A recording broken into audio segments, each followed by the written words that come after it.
Okay, dokie. How's everybody doing? This is the Jay Leno Show. Today is September the 11th. Let's all have a 10-second pause for the people that have passed away that we lost for 9/11. Oh, jeez. Mm-hmm.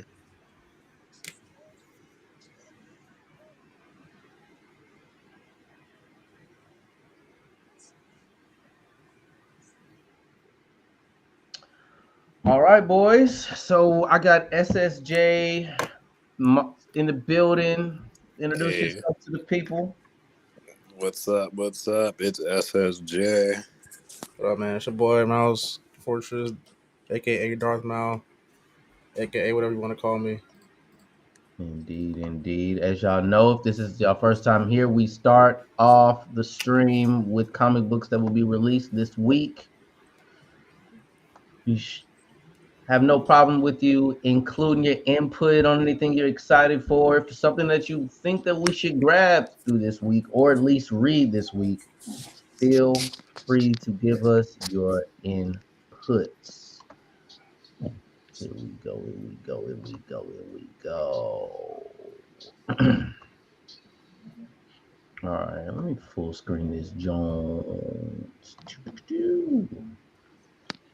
All right, here we go. So we've got the Venom Annual, issue 1, Venom 25, X-Force 44, X-Men Red 15, Miles Morales Spider-Man, issue 10. We've got Green Lantern 3, Star Wars Darth Vader 38, The Incredible Hulk issue 4. We've got Batman and Robin issue 1. I might grab the Batman and Robin. I like it. It looks good. I like the comic cover. Yeah, it does look cool. Yeah, so I might grab that one. I'm grabbing. I'm trying to think. I don't see what this is. I like Ghost Rider. I'm sure Conco's going to grab it, but right now I'm doing everything that's candid for the Weapons of Vengeance series. But we've got Ghost Rider. So be on the look. This is definitely the press run for Ghost Rider and Wolverine right now. Got Daredevil issue 1. Paul, if you're watching, this is your opportunity to go back into being a Daredevil fan again. World's Finest, Teen Titans issue 3, Superman Lost issue 6, House of Slaughter 17, Batman Gargoyle of Gotham issue 1. Dang, I might get that. I'll try and get issue 1s.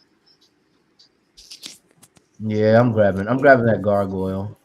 Yeah, that looks dope too. Yeah, I'm grabbing that Gargoyle. That's 2 comics I gotta grab. Dang, 3 comics I gotta grab. Batman and Catwoman Prelude to Gotham War, issue 1. That's the 3rd comic I'm grabbing.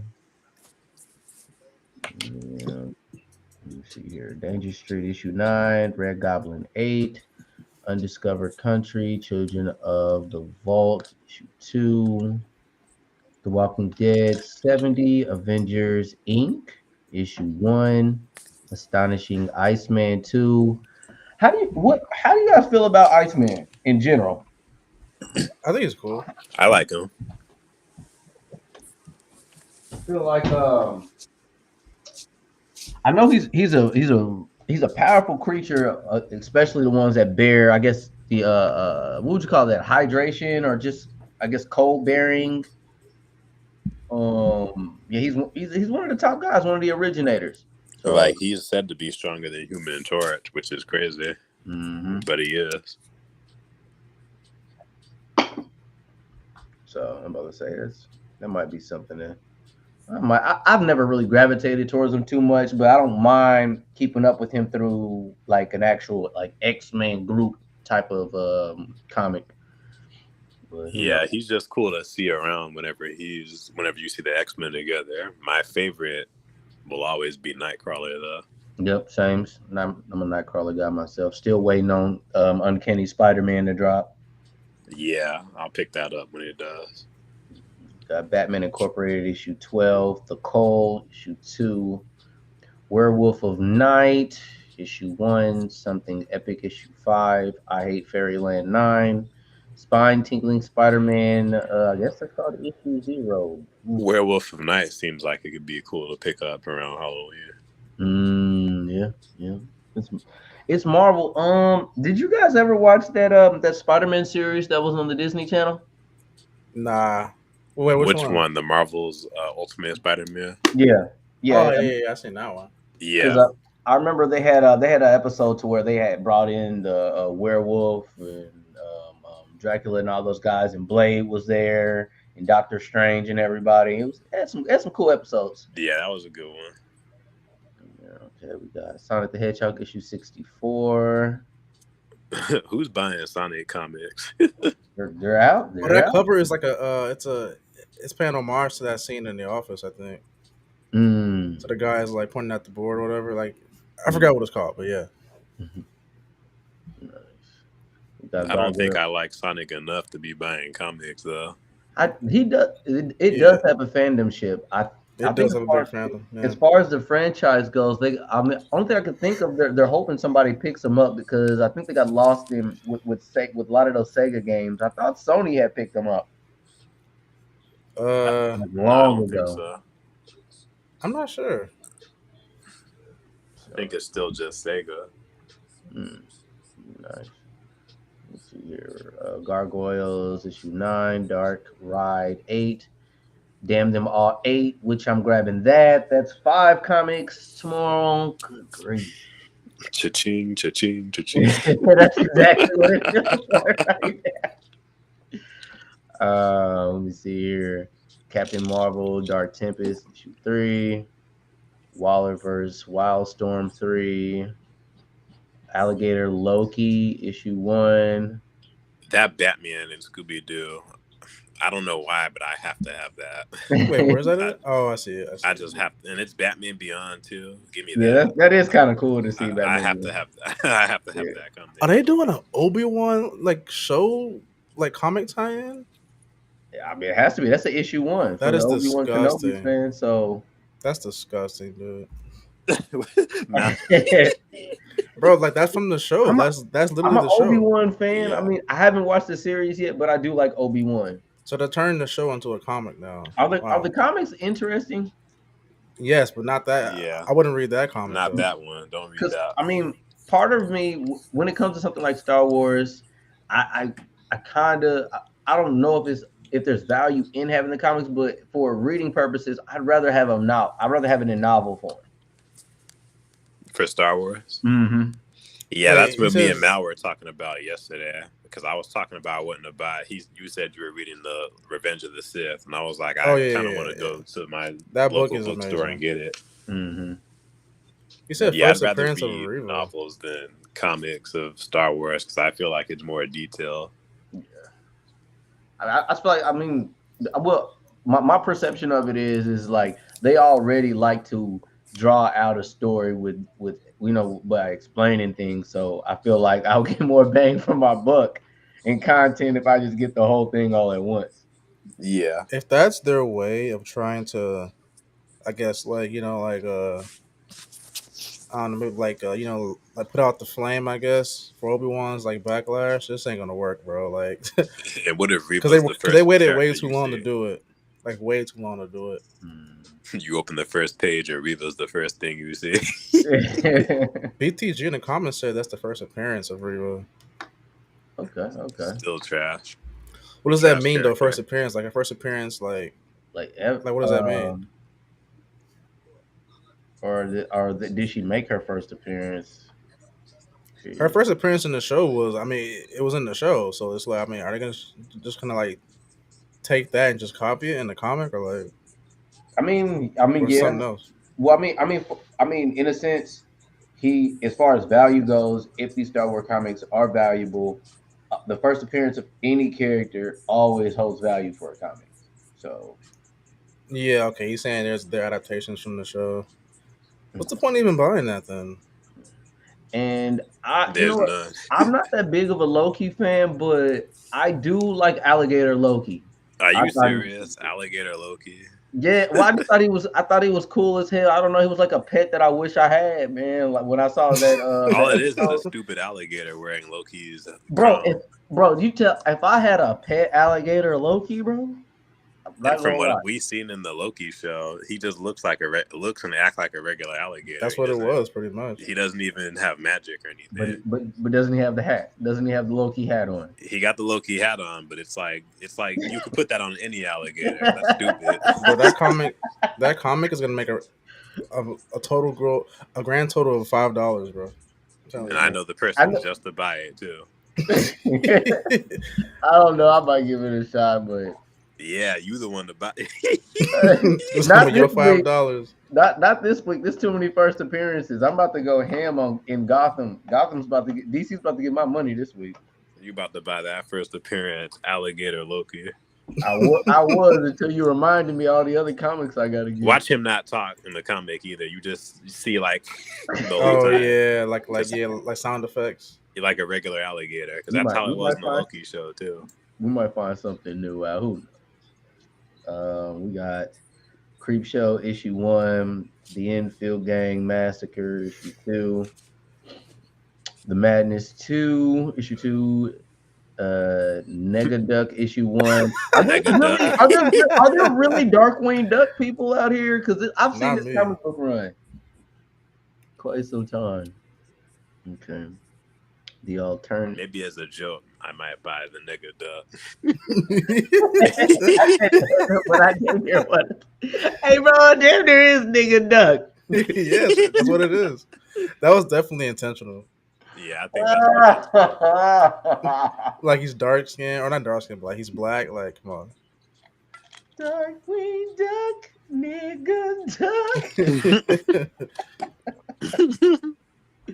All right, man. The Alternates issue 1, Star Trek: The Motion Picture Echoes issue 5, Astrobots issue 5, Looney Tunes 274, The Exiled 6. I think I'm gonna grab The Exiled to support Wesley Snipes. This is film Killmore issue 1. I don't know anything about Killmore to know if it's worth it, but yeah.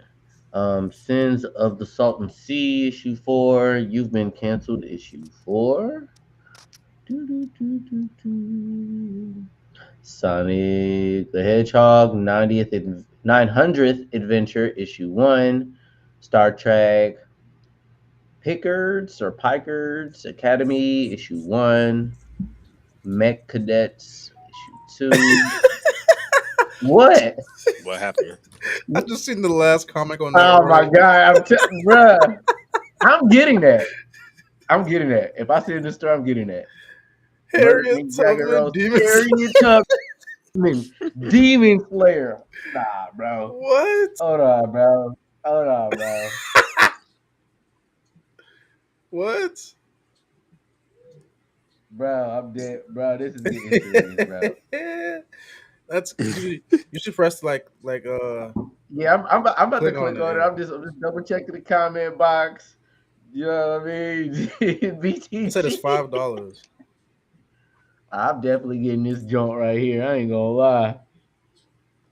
I'm telling the world, I'm bringing this up to the comic book shop. I ain't gonna hold you. I'm getting 2 copies of this joint. Hey, I need one of these joints to have like comic in the back, huh? Bruh. Okay, concept artist and Harriet Tubman, Demon Slayer series artist. Cutland Ellis delivers his signature design for this groundbreaking debut. Django Unchained meets Buffy the Vampire Slayer and David Crunson's Harriet Tubman Demon Slayer, a supernatural comic series based on the true life of the freedom fighter herself that is flavored with genre liberties in the spirit of Abraham Lincoln's Vampire Hunter, soon to be an original series on Disney. So you're talking about Lincoln's about to have a series on Disney. How they're gonna make that gory on Disney? Okay, that's gonna be a dumb show. It shouldn't happen. I was about to say, hopefully it's just full of action and I can at least pop. Is that real though? Harriet Tubman, Demon Slayer. Yes, it's real. Bruh. It's wow. When slave owners can't stop the formidable ninja warrior Harriet Tubman, they call on the help of vampires, werewolves, witches, and demons to stop her. Harriet Tubman must lead a family of slaves to freedom while battling an army of darkness. Oh my God, man. Oh my God. That nigger stole my slaves. Get him, Dracula. Honestly, that sounds so stupid to me. It's so stupid that I like it. In the name of freedom. While singing, God is good all the time, isn't he? He's good all the time. BCG said your local shop isn't going to have it. Man. Bruh. Now that I think about it, I do kind of remember seeing that somewhere. Bruh. I ain't gonna lie, man. I'm ordering this, bro. Shoot, if I see it in the comic shop, I'm gonna send it to you. I'm just telling you, man. If you do see it at your comic book shop, because I'm going up there tomorrow. So hold on, it's an independent, so I'm not gonna get that till Wednesday. Oh, okay. Yeah, I'm not gonna get that. I'm not getting that till Wednesday. Hold on. So it's got like a gang of different covers too. Wow. Yeah, this is gonna be so. Okay, I think this is the same company that did Django. Whatnot Publishing. That's what they're hinting at. That kind of makes sense.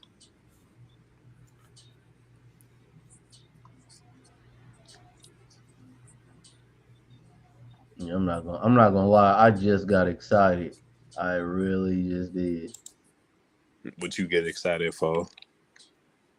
That I mean, like, bro, that's it's so dumb that I like it. Shoot, if I see that book, I'm gonna just send that book to you. Oh, please. Say if I don't have it at my shop, most definitely I will Cash App you the money. Bet. Okay, Scarlet Culture, the Munich File, Bloodborne, the Break Dominion, issue 1, Catfight, issue 3, Fence Redemption, issue 4, We Wicked Ones, issue 4, Grit and Gears, issue 5, Necronomicon, issue 1, St. John, Project Reads. I'm about to start scrolling. I can tell this is the end. All right, that's it. There we go. As far as comics go, what's some good ones in there? The Batman and Robin one seemed pretty fun or cool. Yeah. I'm actually impressed though. This week's gonna be pretty solid. I only had like maybe one or two. I only had 2 comics I was interested in last week. I was kind of bummed out about it. This week looks like we've got a few good ones though. Yeah. Mm-hmm. Agreed, man. All right, is it time for next topic or? Yeah, bro. Yeah, let me get my image. Hey. Let me get my image together. He's like, he ready to eat you up, bro. Well, listen. I'm not gonna be like that. I just want to understand what is going on. Like, what made you, buy it, and what made you like. Yeah, what's up? And how are you enjoying it? I got you. Yeah, second. Let me cue up this image for us. Get give some people a reference to look at while we have this topic going on. I'm calling NBA 2Pay, not 2K. It's 2Pay. All right, so you should pin that for a short. I'm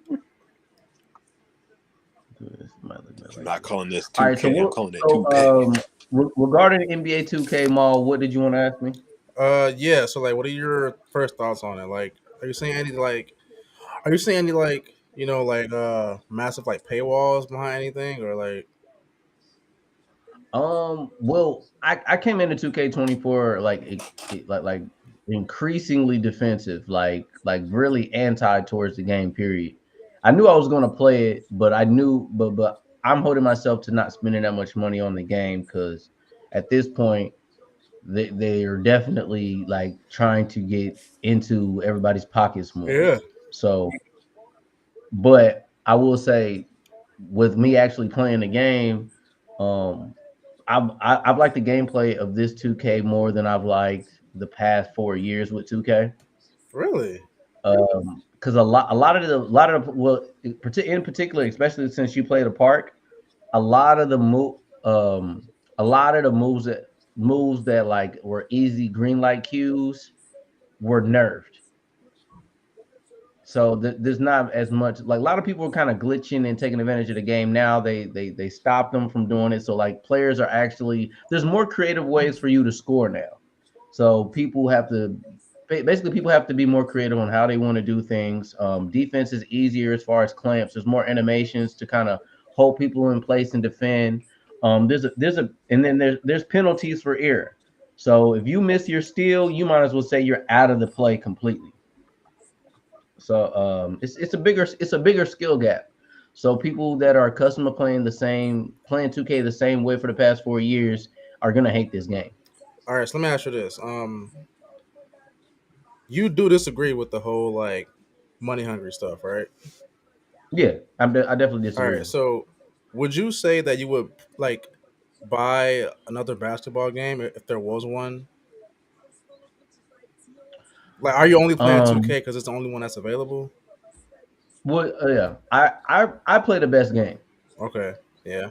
And then not to mention I've got a community of people that I play with as well. I've got like a solid 20 people that I play the game with, and I play in tournaments, and I'm competitive in it. If you ask me, I feel like if there was another big like basketball game competitor, there wouldn't be as many 2K players anymore. And I feel like a lot of players are only playing 2K now because there isn't another game that's competing with it. That's just my take on it. I mean, you're right. Only thing I can think of is I'm pretty sure as we're speaking, there's somebody that's trying to develop an engine that could compete with 2K's engine of gameplay. And that's pretty much what ended up happening in NBA Live. Like 2K just ended up being 2K period just ended up being a better game because and it's like unfortunately that has led 2K to just feel like they can just do what they want now because they can't be stopped. You know, there's no competition, so they feel as if they can just like do what they want, and it's sad. It's sad. At least they didn't do what Madden did and just bought the complete rights to the NBA players and player likeness to where NFL 2K couldn't even do anything. Oh, dude, I heard about the NFL 2K.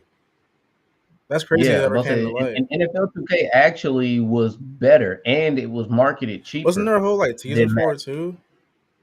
You said what? Wasn't there like a whole teaser for the NFL 2K?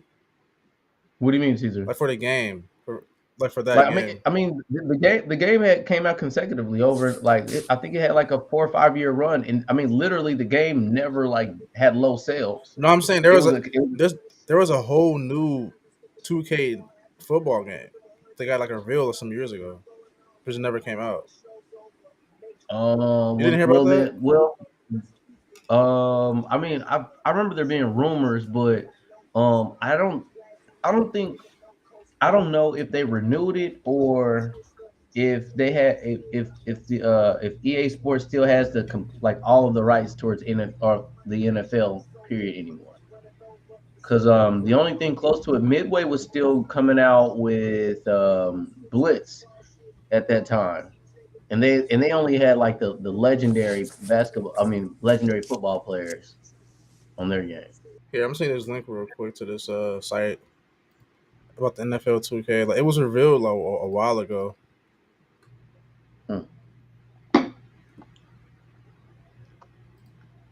But yeah, I mean, for the most part, with me playing the game, right now 2K is at the point to where you will not be able to casually pick this game up and be good. Oh yeah. And and to be all the way real with people that want to be gamers or haven't played games in a while and you wanted to grab a game, when you buy a game, go straight to the tutorials. Video game, I mean, like you can pick up Fortnite and get the plan. You can pick up Call of Duty real quick and just learn how to shoot somebody, but fighting games and sports games, it's at that point. Yeah, I agree. Especially for fighting games. Yeah, Blitz was fire. NFL Blitz. The announcement was 2020. That was 2020. Football fans have been wondering. Is it still one of those where, like, if a player picks like Golden State or Celtics, you're screwed? I mean, the way the NBA is kind of balanced now in general, roster wise. Okay. Yeah. So like this ain't 2K, of course, like 18 or whatever that game was when KD was on the Warriors. Like they were just mopping everybody. Yeah, they were. Yeah.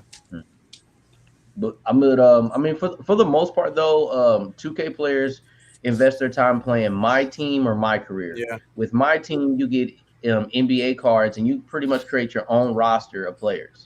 Yep. And you play as a user, you control a whole team yourself against another person's team, and you get to upgrade the players that you have, like the entire NBA and Legends, and sometimes, well, really they have rappers and actors and gamers on there as well. Yeah, I seen that. Yeah, I've seen that too.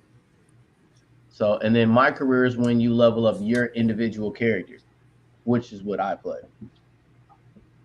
So that's really how they get you. I mean, they literally turned a sports game into an RPG.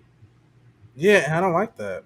That's I do. You like that? I dreamed of that when I was a kid. Dude, he said that with confidence. That's just dumb to me. I don't know. It's like, remember the older 2Ks, like 14, 15, 16? Like that version of My Career worked a lot better to me than the newer versions of My Career. Because nowadays it's just like they're trying so hard to make it seem like an actual like real life thing, and that's what's bad about it to me. Okay. They're taking away the whole, I guess, fantasy aspect of it. I'll say this: like at the end of the day, if you weren't playing online and you were to play My Career by yourself, it's got a lot of stuff in it. Yeah. Last year, you could play basketball, do fashion shows, play in the park, be a park legend. You could rap. You could do a rap battle, become a rapper and rap battle.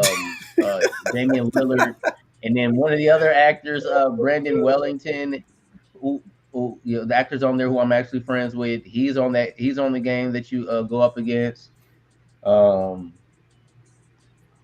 just saying, like, my biggest thing is I don't like microtransactions. And I don't like games that have so much content on it that I don't have time to play other games. Mm-hmm. So, but in my opinion, that's 2K. Well, I mean, if you don't pay to win, because like I heard it costs like 190,000 VC to hit like rank like 85 or something. Like that's ridiculous. Pretty much. Like if you don't pay for that, you're stuck playing that game like all day every day. All day every day, yeah. You're pretty much paying to play. You pay for that 85. You know? Mm-hmm. Like I mean, I'm not disagreeing with you. And then on top of that, you pay for that character. You play My Career mode. That's cool. Have a good time doing that. But you could spend all that money and suck at the game. Well, that's true. So what's even worse is there's people out there that aren't good that are paying all that money and playing. And they're doing it every year. In my opinion, there shouldn't be any way to pay for attributes, in my opinion. Like, there should be no way for players to advance just by paying. I think everyone should have the same level of opportunity, the same, like, because that way everyone's on the skate, the same skill set from, like, the jump. Like, no one just max 85 day one. Like, like, I think every player should be always 60 or whatever it is, 65 overall, whatever, and grind just like everybody else has to. I agree. I mean, it definitely would be nice, but to be honest with you, those guys that you can play that, like I told you, like I'm trying to tell you, they can sit there and play as much as they want, but they will be frustrated when they try and go out there and compete because you have to still be good at the end of the day. You're right, yeah.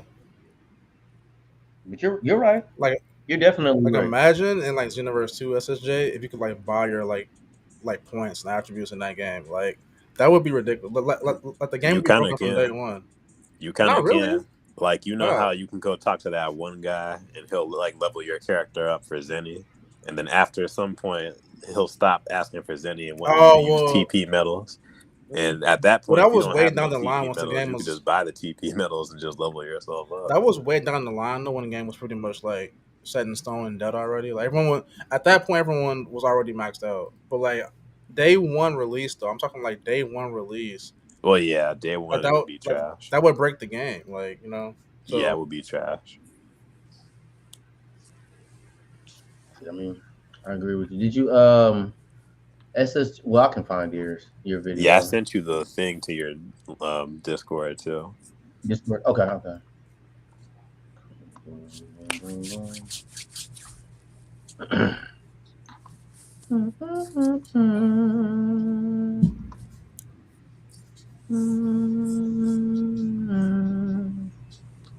Did y'all watch any of the games over the weekend?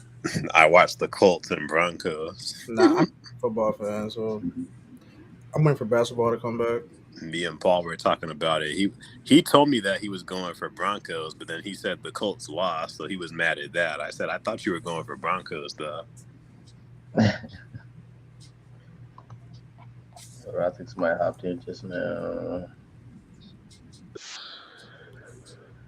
Yeah, it'll be hype when basketball season comes up. There we go. Yeah, hold on. Let's see here. Yep, there he is, my boy Banderos. Banderos! Oh, there you go. There it is. What's up, people? How y'all doing? Good, man. Good, all right, man. Cheers. Just over here scolding your boy about playing 2K. You know? Yeah, I don't play it either, goddamn. I don't do sport games unless it's actually let me bring this chair down. There we go. Unless it was like the over the top sport games back in the day, like NFL Blitz, NFL Street, NBA Street. Yeah. That's where I get down at. In my opinion, 2K should make a street ball game. They should.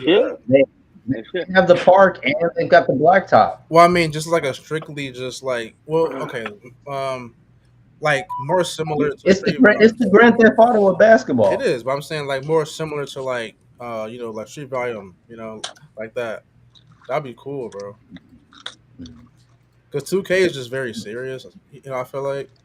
But I'll be down for like a more like unserious type basketball game.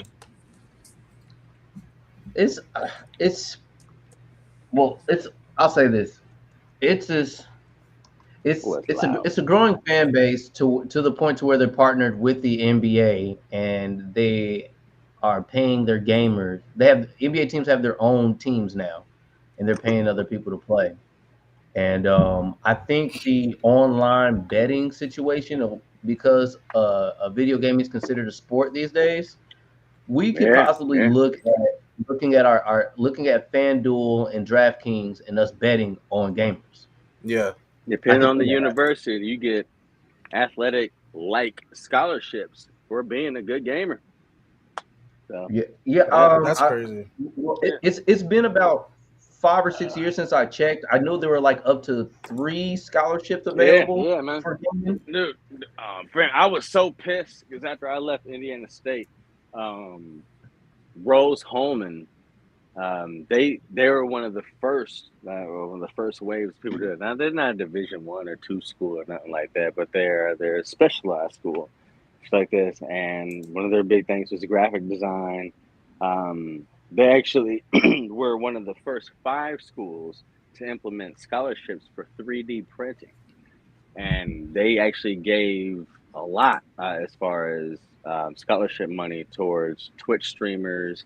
And what was the one? It's gone now. At that time, it was Mixer. Yeah, there you go, Mixer. Yeah, there you go, Mixer. Yeah, They were giving those people. It wasn't serious money. Not even tens of thousands, but it was into the $3,000 to $7,000 worth of scholarship money for for tuition. Yeah, it was nice. I was pissed about it because I was just like, bro, I've been here for 4 years, man. Y'all ain't man. All the stuff, yeah. All the stuff happens later. I'm like, bro, because that was when me and you knew each other way before then. But that's when we got cool. But I was doing gaming tournaments and stuff like that on there, and then downtown as well as doing the ISU thing. Never got nothing. Mm-hmm. Terrible. But anyway. Yeah. I mean, as a parent now, like with me being a gamer, if any one of my children or if somebody would have talked to me about, hey, I'm tired of my kid playing a game, I was like, there's a criteria that a child has to meet to be to tell me that he wants to be a gamer. I'm like, are you streaming? What's your following? Yeah. You know, it's not all just picking it up in gaming now. Now I'm gonna you can really treat gaming like a sport. Yeah, though, yeah, you can. That's true. Yeah, but you got all the old heads ain't gonna respect it though. Like, what are you doing? That's not a sport. Go outside and pick up a basketball. Yeah, exactly. Old head. I mean, shoot, man. There's a time period where almost every elective was thought of this way.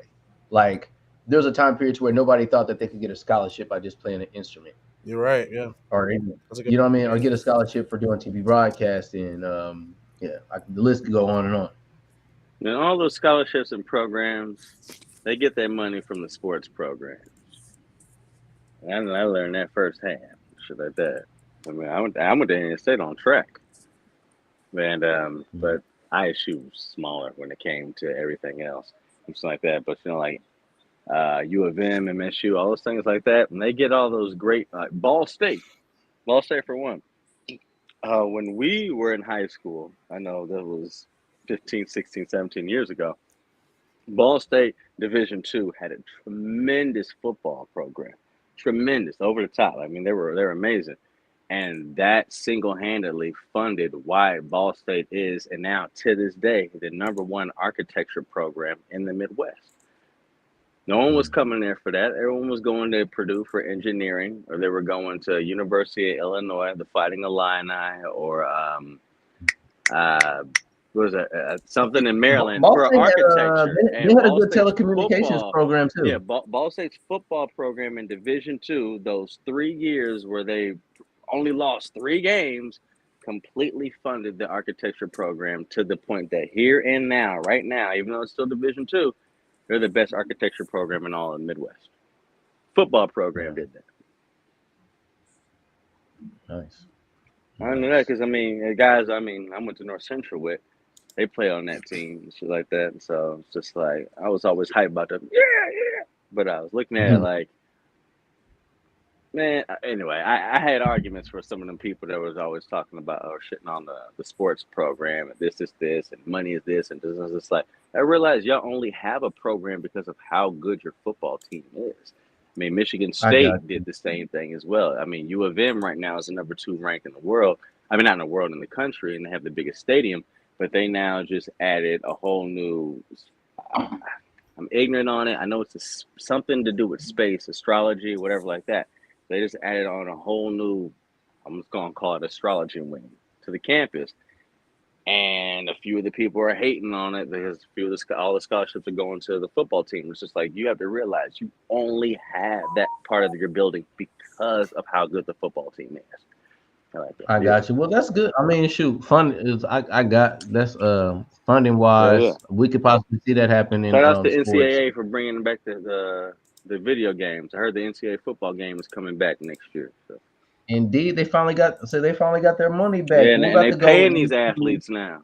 Millions of dollars. They're paying them. So we're about to go into SSJ's What Ifs season 2 reveal, as he calls it. What the fuck? Only 4 of the episodes really interest me, but you know what I mean. Yeah, I went to school for animation, so I got a soft spot for anything animated. But yeah. All right, here we go. About to start it up. Yeah. What's up, y'all? This is going to be another quick one. So apparently recently it's come out that Twitter showed some images. May not be real, may not be, but they're saying that the revealed episodes for Marvel What If Season 2 have been revealed as far as the titles. And I'm not really all that impressed, to say the least. Only probably maybe one or two of these kind of look interesting. So let's see here. So we see there is 9 episodes that got revealed. Hopefully there's more than this, because this looks pretty disappointing. So what if Gamora killed Thanos? I'll talk about that in a minute, because I had some friends eating this up. What if Captain Carter finds Hydro Stomper? That's like supposed to be continued from part 1 of the Captain Carter, where she becomes Captain America. Yeah. Don't care. Feminist trash. What if the Tesseract landed in some kind of confederacy before the colonization of America? Introduction of a new hero, this female, like Native American character. Trash. Don't care about that. Then we got, what if Hank Pym and Janet Van Dyne fought the Red Guardian during the 1980s? Once again, trash. This is like a throwaway. Who cares about Hank Pym and Janet Van Dyne? They weren't even that important in the main MCU. So why are we getting a side episode about this? I agree. Red Guardian, we only seen one. So once again, who cares about that? What if Yondu delivered Star-Lord to Ego? Again, who cares? To me, what else can you really do with that story? If he delivered Star-Lord to his father right away, then he probably would have been much more powerful than he was with the Guardians of the Galaxy. So what's interesting about this? This is really stupid right here. This is where we get to the stupider ones. What if Happy Hogan saved Christmas? Iron Man 3. Trash. I don't even have to get on this. And then what if Wanda had grown up watching musicals instead of sitcoms? Trash. So what? We're going to have some singing going on now? Instead of having the sitcom from WandaVision, we're going to have some sing-alongs and orchestras and musical? Trash. Don't want to see that. And then we got, what if Odin and Hela face Wenwu? That could be interesting, but at the same time, Wenwu is just a regular Asian dude with the 10 ring bracelets. So it's like, what can he do against a god? Literally 2 gods. What's he gonna do against Odin and Hela? Maybe the 10 rings will be powered up this time. Maybe he'll have Infinity Stones or something. But this sounds like it could be interesting. What if the Avengers had fought Surtur? It could go either way. But me personally, I don't really care, because Surtur, we seen Thor destroy Surtur by himself. Surtur was used to pretty much defeat Hela, because for some odd reason, Thor could not beat Hela, yet he beat Surtur earlier in the movie and had to bring back Surtur to destroy Hela, a villain that Thor for some reason couldn't beat, but Surtur was able to defeat Hela. That doesn't make sense. That's stupid. So then you're gonna have the Avengers fight him? Trash. I don't care for that. So this, I don't know. And then where's the zombies episode? Maybe that's gonna be revealed later, but even though I didn't really care for the zombies episode, and I'll explain why I didn't care for the zombies episode, it was just too damn goofy. It's not the cool zombies like it was in the comics. It's not like Walking Dead zombies. Like, it's a little bit of that with less blood mixed with stupid ass jackass MCU humor. So there's nothing special going on there. Like, pretend the first Avengers movies mixed with a terrible version of The Walking Dead. There you go. That was basically the Marvel Avengers Part 1. And then you see Thanos come down, a zombie Thanos come down with the completed Infinity Gauntlet. So not that interesting. The complaint I had about the Marvel What If MCU series is that they don't go all the way with this series. Like, they just do like slightly different versions of events that already happened in them. Only one that's going to be different is this stupid looking Native American character that no one cares about. This is a new character too. Like, come on. Why can't we have something like, what if Spider-Man joined the Fantastic Four? Or what if Spider-Man joined the X-Men? Or what if I don't know, that one dude in the Hulk comics became the Hulk instead of Bruce Banner? Like, there's so many different things that they could have done to go all the way. What if Doctor Doom was the good guy? I mean, what if Iron Man had been a traitor? Like the Avengers and the Fantastic Four, Thor, they all think Iron Man's a traitor in this one. How about what if Wolverine had killed the Hulk in their first encounter? That's supposed to be a crossover between the X-Men and the Hulk. That's what I was What if Captain America had been revived today? They got him now. Like in today's time. They got so it's like it can't be done. These are all much better and much more interesting stories than these little stupid rehashes of the MCU events that we've already seen. How many times are we going to keep on seeing the first Avengers movie be referenced and rehashed? Can we see something new? Why can't we see Doctor Doom in the MCU? How about you got the billions of dollars to pay for it? How about something like this?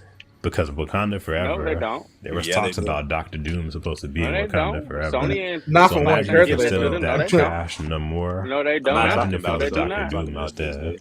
And imagine if it was the real Dr. Doom 3 times, so Black Panther T'Challa, not the feminist agenda. Sony doesn't own Shuri. I'm talking about the real deal. The real deal, Black Panther T'Challa, son of King T'Chaka. About characters because that that's they who don't Black own. Panther is. I mean, that's answering your Now, own question. We don't. What are you talking about? They own these characters. They have these characters. No, they don't. MCU and Fox and Sony are completely different entities, which is why Spider-Man was such a big deal. I mean, if you knew that, then that answers your own question. Well, here's the thing. They made a deal to get Spider-Man. They can do the same thing with these other characters. Well, if you had the billions of dollars to do that, then okay, but they don't. They have to pay their actors, have to pay their production studios, have to pay their artists, they have to pay the workers to do that. They've been trying to do things like that, but if they had the characters, they would do them. So why now, are all the work? Characters, why are all these products so low quality and all CGI? That's just your opinion. That's not my opinion. That's fact. Why is it like low? That's your opinion. Why is it like that? You think it's low quality? I mean, I did like this. I did like the CGI in the first season. There's nothing wrong with that. I mean, when you try to go ahead and appeal to the masses, you need to put out movies like bam, like that. So you're gonna sacrifice something. You know what I mean? So you have to keep that in the mindset. Like I said, we've been spoiled since 2018 that we're going to get something else in Infinity War and Endgame that's just going to make us go again. And because of that, they're putting 4 or 5 projects out every single year. There's going to be a lack in quality. And unfortunately, they have to understand that. And they do understand that now. Phase 5 was not represented or received as well as they wanted it to be. So they get that now. But when they go forward with the certain projects that they are going forward with right now, what if, you have to understand as a fan on the outside looking in, they only have X amount of characters to work with. We don't have a Wolverine. We don't have an X-Men. We don't have Fantastic Four. Yeah, but we don't you're missing have the Dr. big Doom picture, yet. though. It's called What If, though.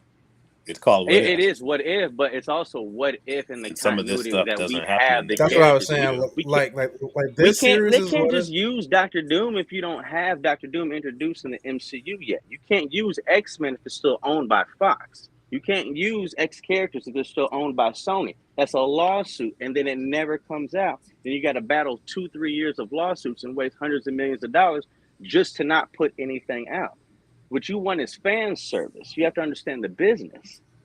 They don't have rights to those characters, which is why after, Endgame, Tom Holland ain't been in nothing in the MCU. That's Sony's character. Venom ain't here. That's Sony's character. They can still work on something. They can't just put it in on What If. Well, then you should be a lawyer and remember. They could right now, you know what I'm saying? You should be a lawyer, but they can make something happen. But it's just a matter of they want to push their female agenda. Everyone understands how popular these characters are, so everyone wants to slice of the pie. They're like, well, our character is this important. Well, our character is this important. Well, our character is this important.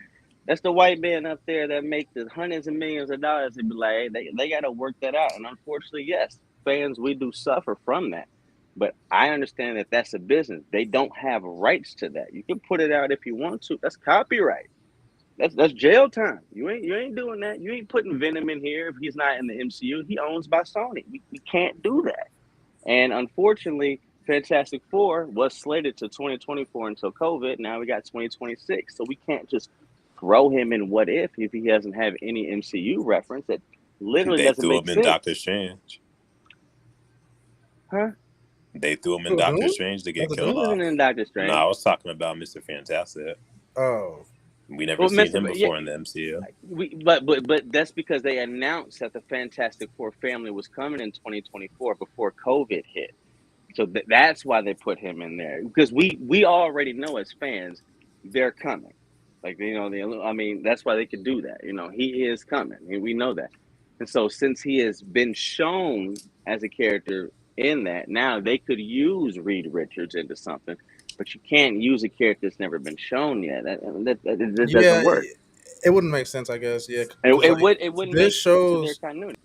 It wouldn't. Right. This series is What If takes place in the MCU, so it's like it's throwing Doom in there. Now, I ain't gonna lie, it does suck. Like, damn, we can't get a Wolverine, we can't get this. Right, I feel you. I'm with you. I feel you. But as a business and like that, I get it. It's like, we don't own this yet. We haven't shown this yet, so we can't give it to you as a side project if we ain't even give it to you as a main project. So you think that they need to just have a movie first before they be in one of these shows? I disagree. Yeah. They could just be put in one of these shows. That's why it's called What If. You still got casuals that they're trying to entertain. No. Like us here know about Doom, Wolverine. We know about it. We know about it, but yeah, the common casual MCU goer does not know who Dr. They don't, and it's just so like, well, where the hell? So they'll see this guy, right? From? Yeah, right. They'll be like, who is this dude? Well, what is this? What is it? Why did this happen? Why did this happen? So they're respecting that. So that's kind of why this series is What If is like just like strictly MCU characters. That's kind of why. Mm-hmm. Yeah, it has to be. Yeah. To go any further with this What If series, I don't mind this coming around annually. How long has it been since the original What If came out? Like 2 years. Yeah, it's been 2 years. So what? Like every 2 years, running into a different What If, and then once they get the rights to these people together, we could still possibly get them to do What If series. Probably a female Deadpool, female Wolverine, female. I mean, there is a female Deadpool and a female Wolverine. Yeah. Lady Pool and X-23. You're gonna see X-23, and then don't forget they might eventually start making these comics candy. The What If comic.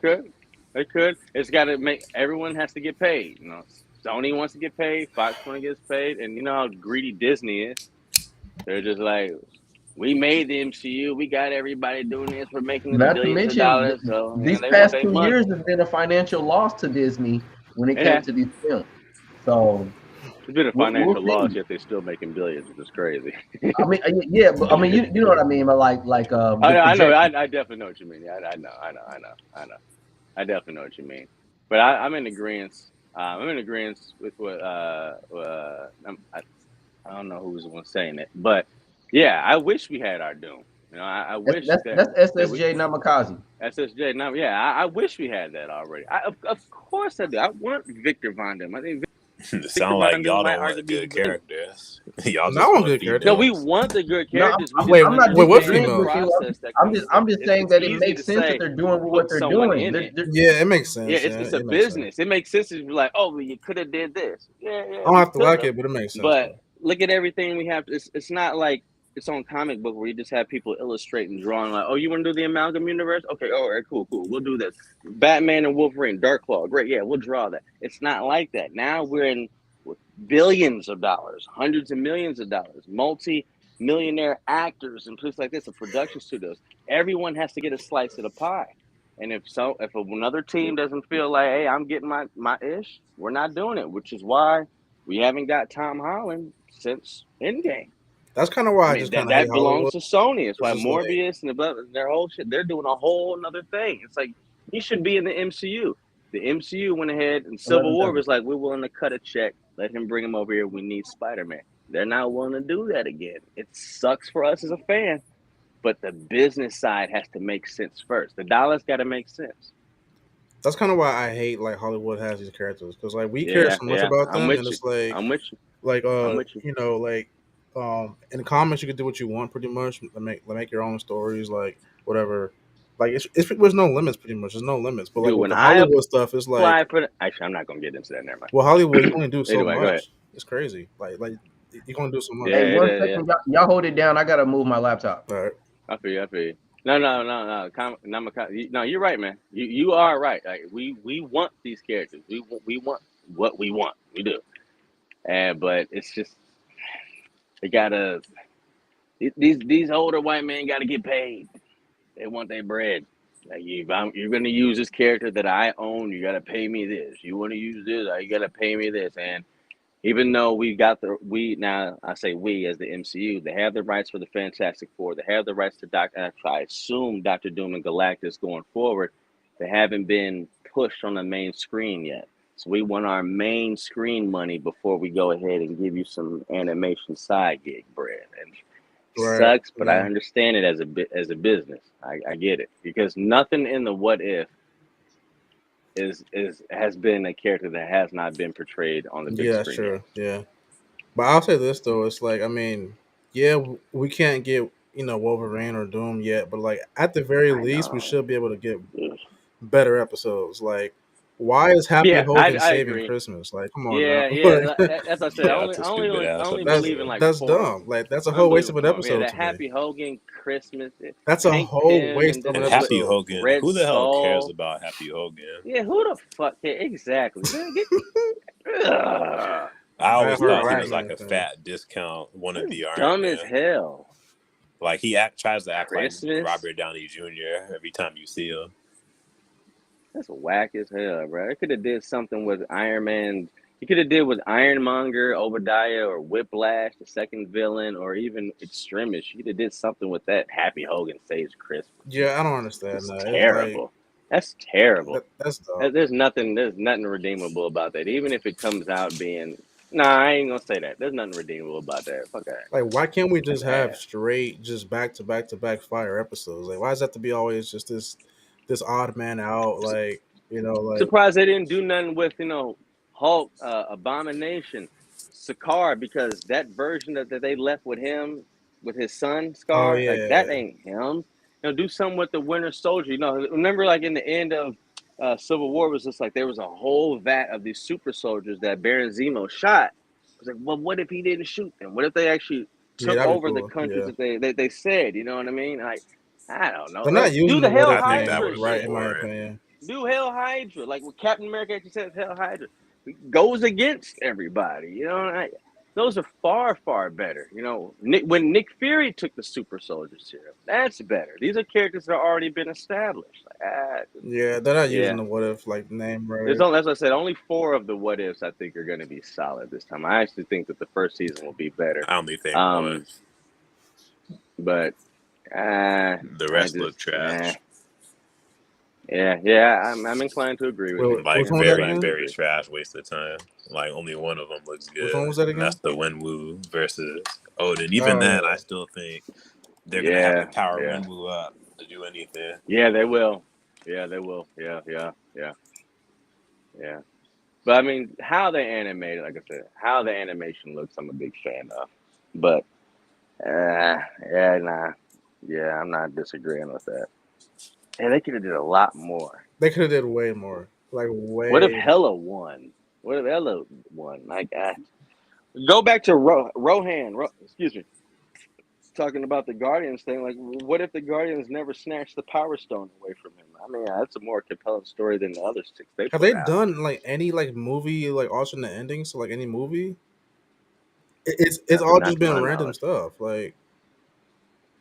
And that's why I say it's just dumb. Like, it's just been randomized events. Like, it should actually be like what if scenarios that could have actually happened in these movies. Why aren't they? I'm also curious to why they never delved more into the Eternals. I mean, I felt the Eternals was a really slept on progress. Now, it didn't make a lot of money. The movie itself wasn't the greatest movie because they went ahead and hired Chloe Zhao, which she did win an Oscar, but she won based off of not what comic book movies are, and she tried to make that.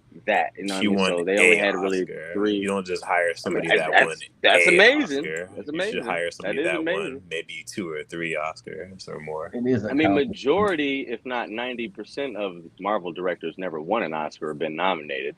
My point is that she won an Oscar off of some dramatic satire, which is not what this comic book movie needed to be. There must have not really been any good movies out there in that time. The Eternals and the gods, they should be showing how godlike they are, and he only gave us really 3 major fighting scenes. Now, I do appreciate the Makkari speed scenes. Those are some of the best, representations of super speed that I have seen in the comic book movie, and I did like the last fight with Icarus.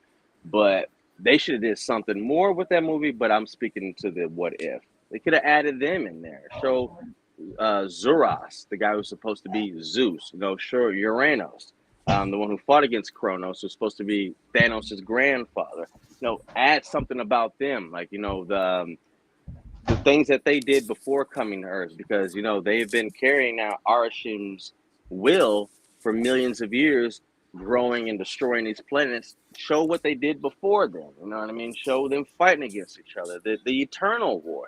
They could have did all that. You own the rights to those characters. All of that would have been suck at these ideas, man. Yeah, those ideas were butt cheeks. I don't know what they're doing. No, not were, are butt cheeks. Are butt cheeks. Like, give the Illuminati another chance, because the way you hold them in oh my god, Multiverse of Madness, do that better. You know what I mean?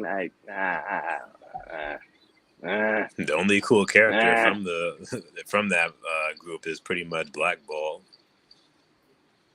And they made Black Bolt look like a bitch. I'm so mad about that. They made them all look like bitches, especially Mr. Yeah, they really did.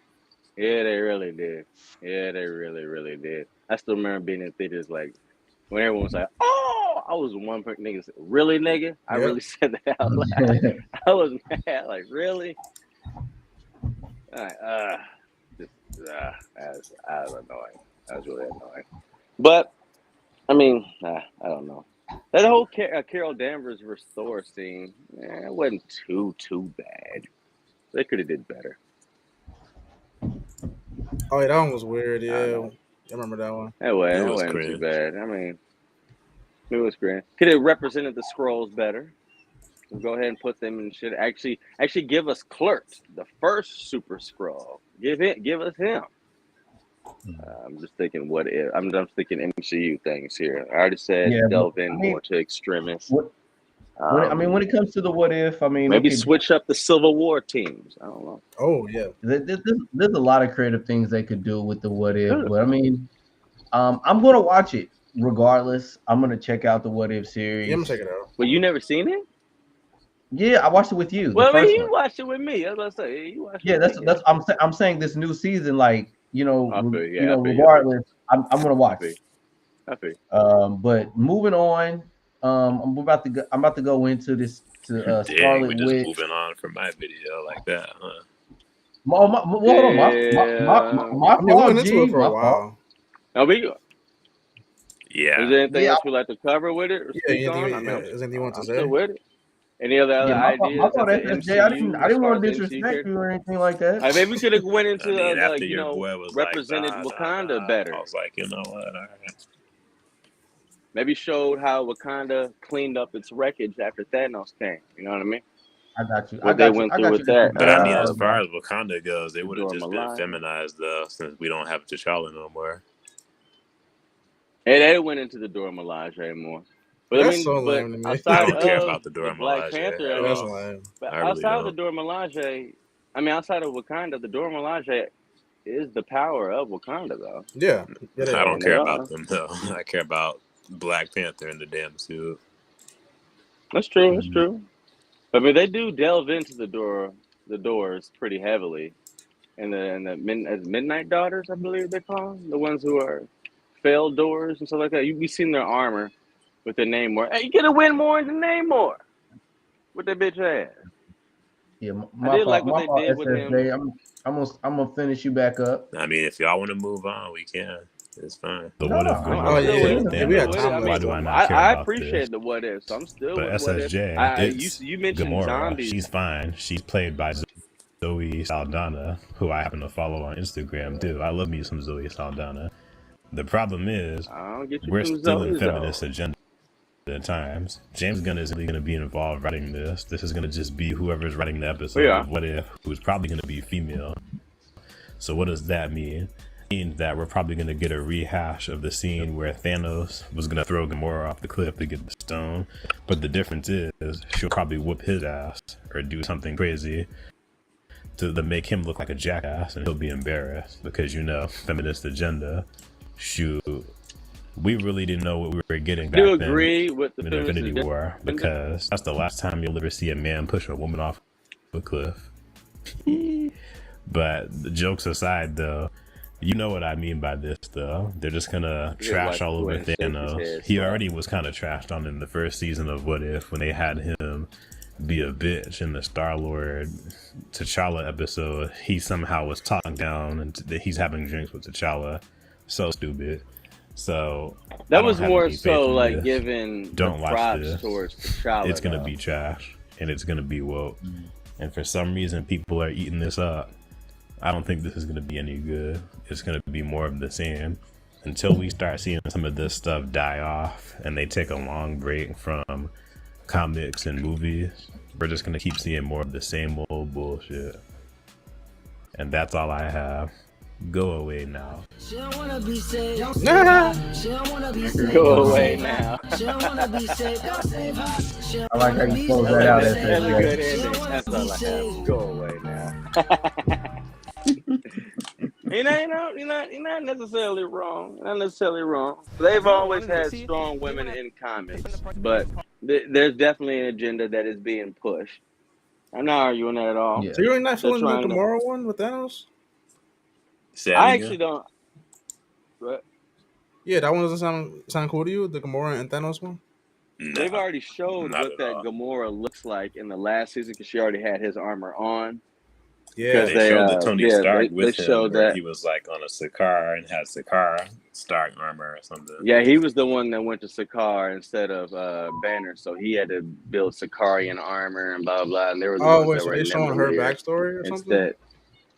They didn't show her backstory. They just showed her. They just showed her and Tony Stark, and so it was basically Tony Stark after he was with Hulk. He went to Sakaar instead of Banner, and it was the what if Gamora kills Thanos. So she sported his armor and had his sword weapon. I ain't gonna lie. I mean,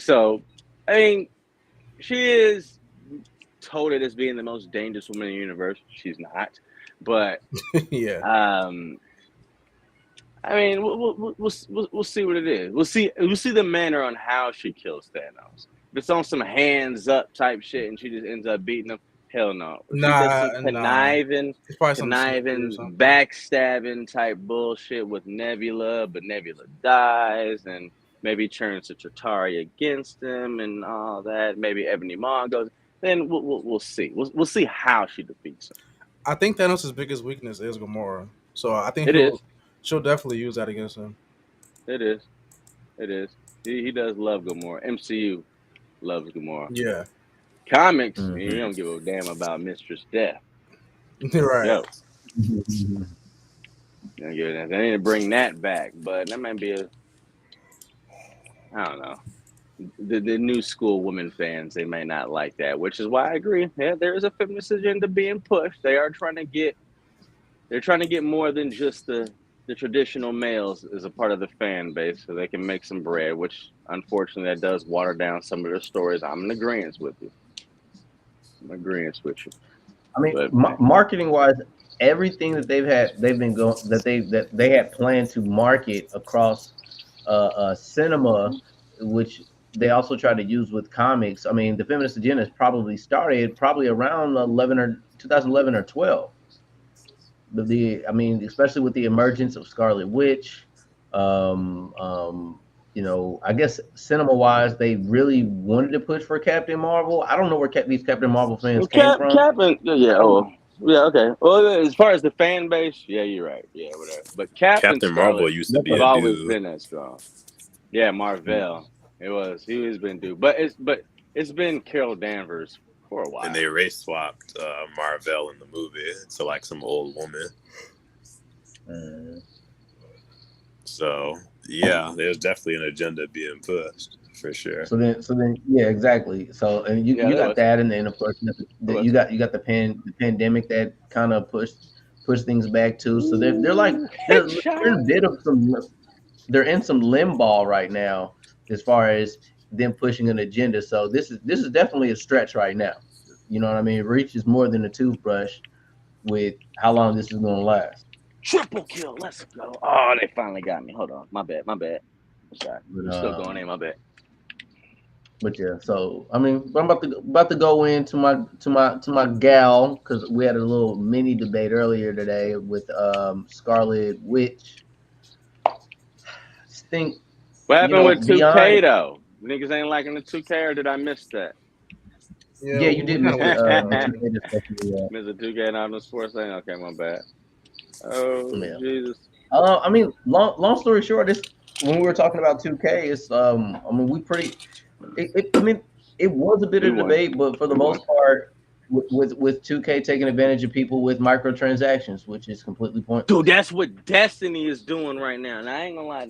Never mind. I ain't gonna get into that. Never mind. Now, in particular, there was a whole boycott that had, I don't know if it's still going on with EA Games itself, because people knew that EA in particular were going to go into doing microtransactioning all their games, but I mean everybody else is doing it as well.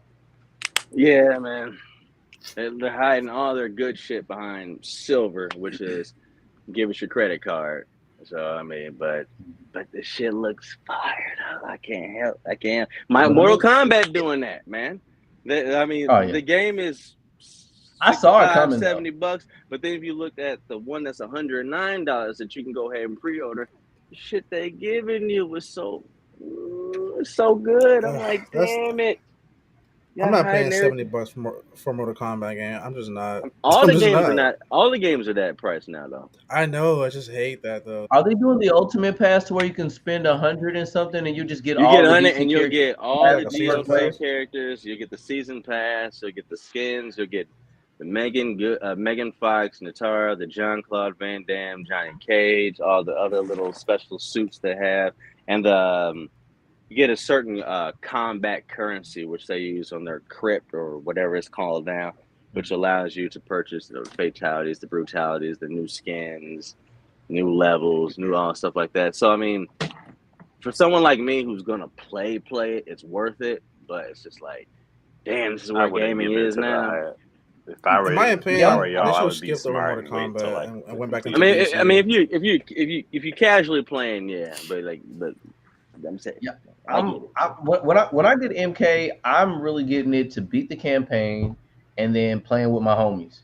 And what's been happening, I think what was it, Mortal Kombat 10 was the only time that we actually had a decent community of people to play the game with. And then when it came to Mortal Kombat 11, are you talking about when we were playing X? Yeah. Yeah, every night we had mad people. I took it beyond that too, but yeah, but for us, yeah, we did have mad people. So I mean, I'll play that game as long as we have a decent community going. But for the most part, I'm just trying to beat the campaign. They should have skipped Mortal Kombat and went back into DC. Injustice, say it, Injustice. Yeah. Thank you. This whole assist me whatever system that they're doing right now.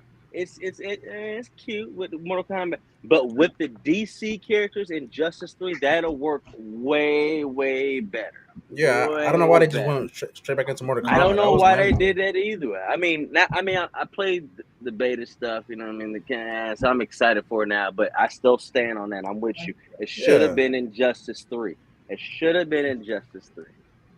I should have been lame for that, bro. They're mad lame for that. Because Superman. I mean, not Superman. Sub-Zero and Scorpion, they're brothers the same team. That's cool. Batman and Superman on the same team in a game like that, bro. That's way better. To me, that's not even that cool because it's just assists like in regular fighting games. That's all it is.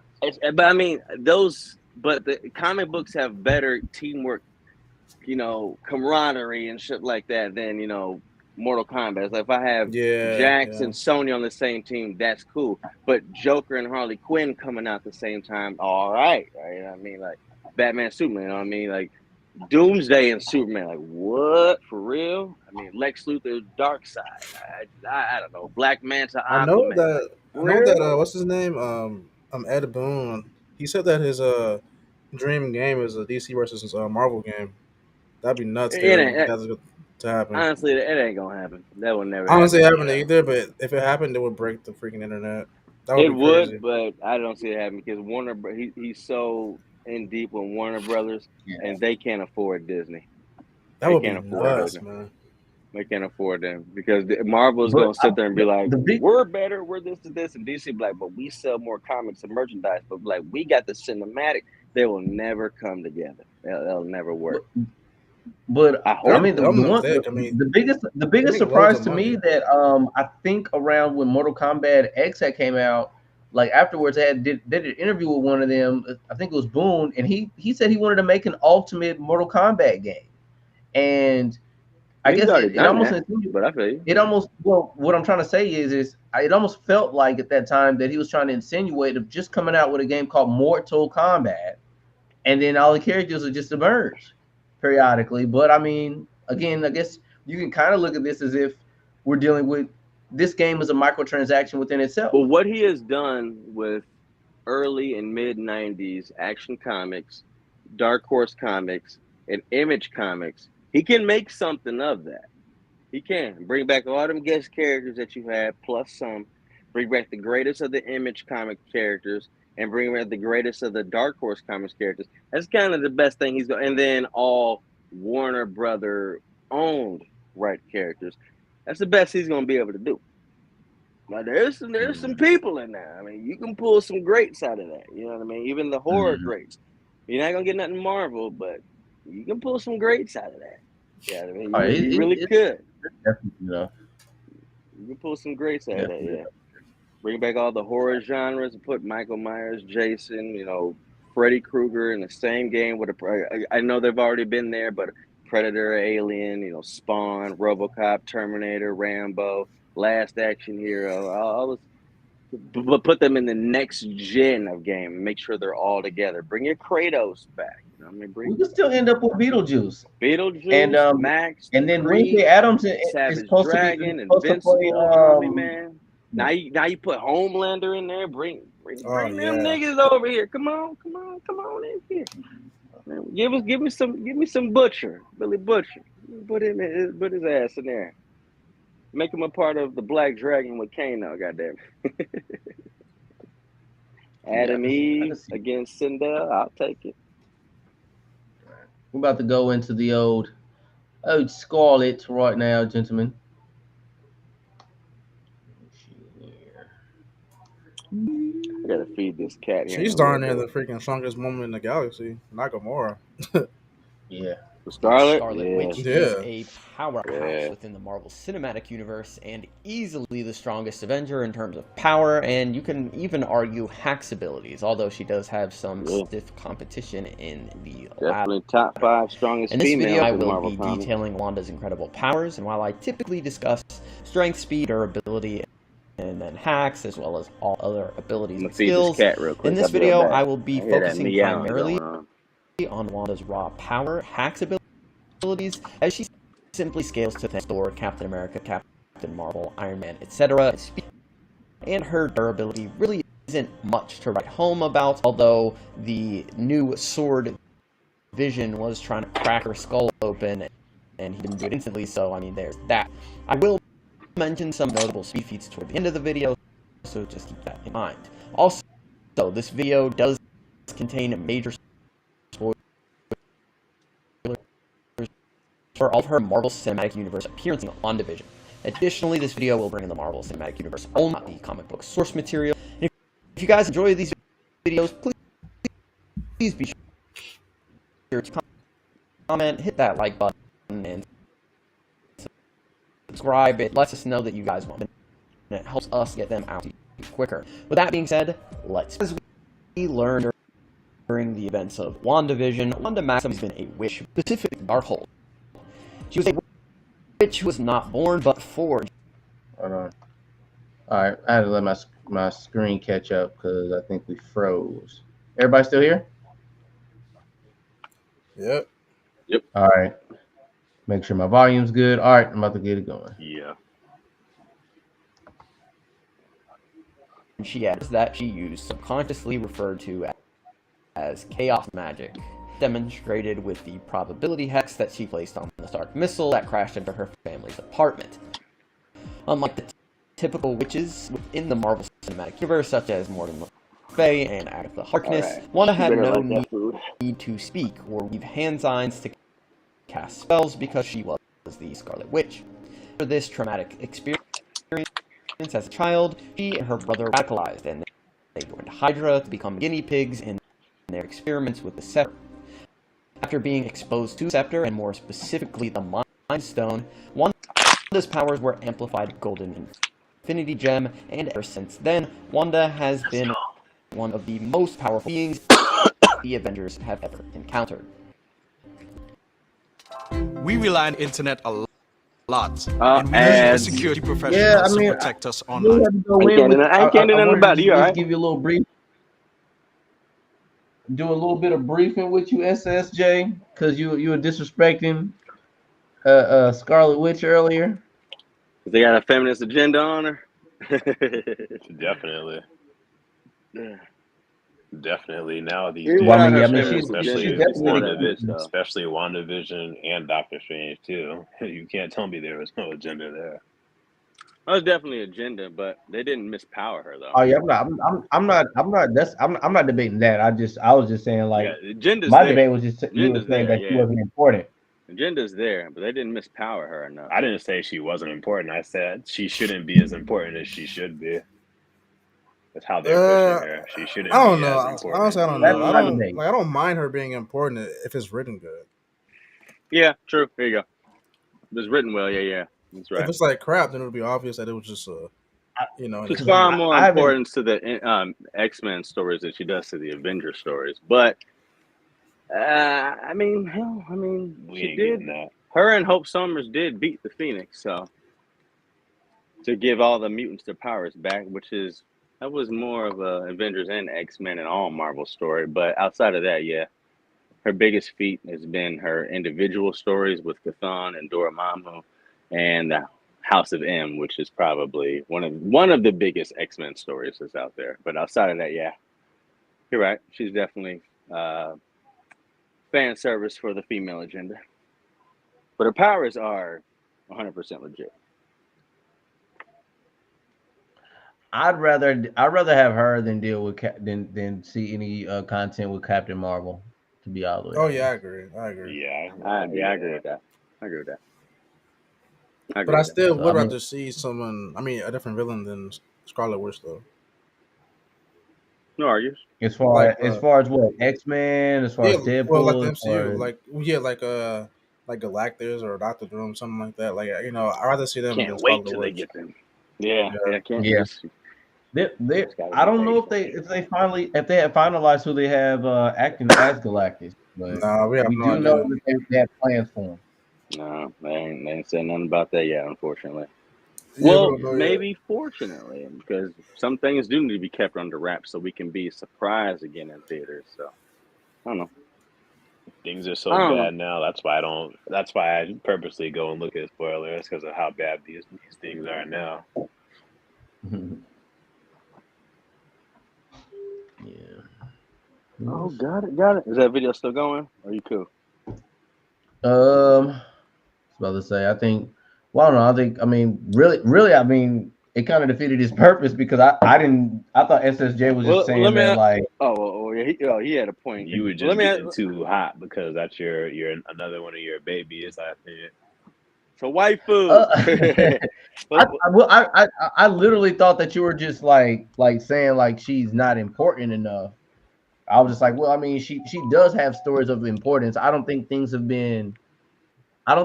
in the timeline of comics that she has and what they could use with her, she could fit into being an important person. I understand what he was saying. I get your point too. I think her importance ended after the end of Age of Ultron. I feel like we didn't need to really see her anymore after that until they did anything with the X-Men. Then they could have brought her back. But as of right now, we didn't need to see her right now. She didn't need her own show. Point. And WandaVision, what is it? WandaVision was trash. Okay. Because multiverse. Yeah, they made my boy Strange look like a bitch. WandaVision was actually well received along with Loki. WandaVision was well received, but I'm not mad at that point. After Age of Ultron, didn't really give a damn until they introduced the X-Men again. Because, like I said, yeah, her biggest stories are in the X-Men story. So that holds that holds some weight. That holds some weight. It definitely holds some weight. Now, unless of course they're going to use her and have her be a huge part because eventually they're going to give us some mutants. Now I think that Yeah, they are. They are, and they already did the Kamala Khan. They announced that in the end and shit. That was but because of how powerful she truly is, they were just like, we gotta have her as a villain in something. It's because, I mean, even if we were to name off top 5, top 10, top 15, strongest female characters in main continuity of Marvel, I mean, she's absolutely top 5, if not top 3. I mean, she's ridiculously fucking strong. But yeah, actually, I didn't mind it. The point he just said is that after Age of Ultron, if you're not doing nothing with the X-Men, what really is you gonna do with her? And now that hindsight, looking back at what we got, what we have, I ain't mad at that. WandaVision was received well, but I was Iron Man side too for as far as Civil War went. In the comic books, I was okay, Cap, but in the movies, I was Team Iron Man. I'm with you. No, I'm talking about what Iron Man did to Wanda. He wanted to lock her away in that room, and that was it. That's what they should have did. Like just a little kept girl her locked away. And they would have kept her pissed off till she came out in the X-Men movie as a true villain, and then really made House of M happen. I'm not confident in the MCU doing House of M justice, so don't try to give them they might change it ideas. around. There's a lot of characters that they're going to have to introduce to make House of M work. A lot.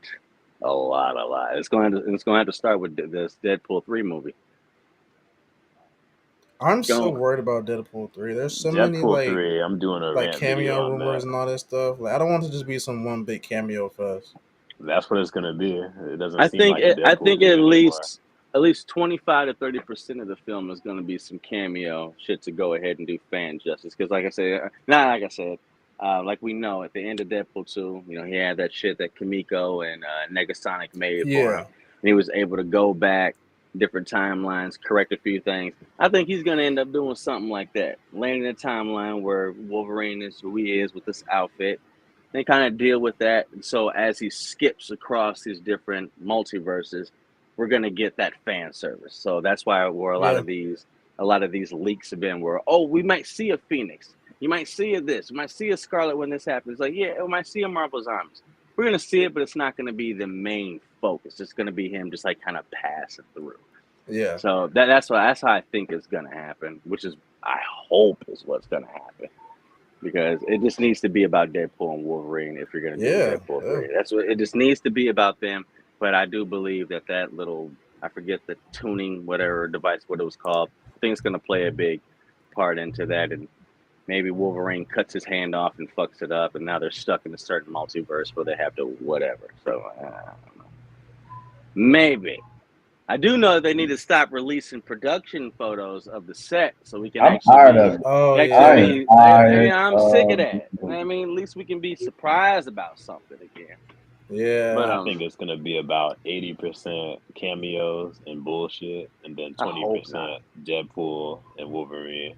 I bet everybody in this stream like $80 that it's going to be 80%. You may not be wrong. I hope it's the other side, though. And BS, and then 20 to 25% Deadpool and Wolverine. Probably 5% Wolverine. Probably 5% Wolverine. But you may be right, man. You might be right, especially with the way they. Listen, I've seen all of these movies. I don't just hate these movies just because I've seen these movies with my own eyes, and I'm just like, this is the same thing. We have to, but I mean, I would say the Deadpool movies were fresh, especially the first one. Right, the second one didn't. I don't think. The first one's the best one. The first one was the best one. The second one didn't do the same, service that the first one did, but it wasn't bad. It wasn't bad, and without them, that whole little slight mention of Black Tom Cassidy, you never knew the Juggernaut was going to show up. You never knew it because they didn't spoil that, let that go at all, and I appreciate it. The Colossus fight, the Cable shit. I mean, it wasn't bad. Juggernaut looked horrible in Deadpool too. I like Juggernaut. I'm not gonna lie. It's the best he's looked. I'm not gonna lie. That's the best he's looked, honestly. He looks better than X3, but that's still. Yeah, I'm about to say that bullcrap X3 film. That's the book. I mean, it's the only thing we got to base off of. But I mean, if you really were to put him in a movie without his suit, how else would you have him look? they had him appear as big and that was powerful Cain as he was Marco's in the comic. mindset, like kill you first, stop talking later, kill another nigga, like rip you. I mean, that was Cain Marco. That was Cain. It's the Juggernaut, big. It was, but he looked horrible though. That was Cain Marco. I don't agree with horrible. That wasn't horrible. Yeah. That was decent. I mean, they got the size right, they got the attitude right, the musculature right, the helmet looked fire. The way that he ended the whole shoving electric thing up his butt, that was just Deadpool's funny. I'm gonna look this up again. Wild. But I mean, that was Cain. That was Cain. I ain't got a problem with that Deadpool. I mean, not Deadpool. Excuse me, that Juggernaut. That was him. I fight back on that. That was a decent Juggernaut. Probably one of the few characters that they probably made the best. That was probably the best. I appreciated the way they did Juggernaut more so they did Cable, and Josh Brolin was a decent Cable. I think. What would you say y'all list would be? I mean, I like Thanos' adaptation from comic. Thanos was good. Thanos was good. As far as MCU, yeah, I love Thanos. The best adaptation in the MCU. In the MCU. Everybody's a teddy bear in the MCU. Yeah, but he's even more of a teddy bear in the MCU than the comics. Of course, like the comics, he's a savage. Obviously. I mean, but it's Disney, and they need everybody to watch it. You can't just have him being in love with Mistress Death, and because of that, I got a hard on for Death, I want to kill everything, and it can't do that. He necessarily didn't need Death in the MCU. I'm not saying put Death in the MCU, but I'm saying like the way he did certain things, like it just wasn't brutal enough to me. They even had a scene where he chopped off Captain America's head, and he had they took that off. They cut that off. So really?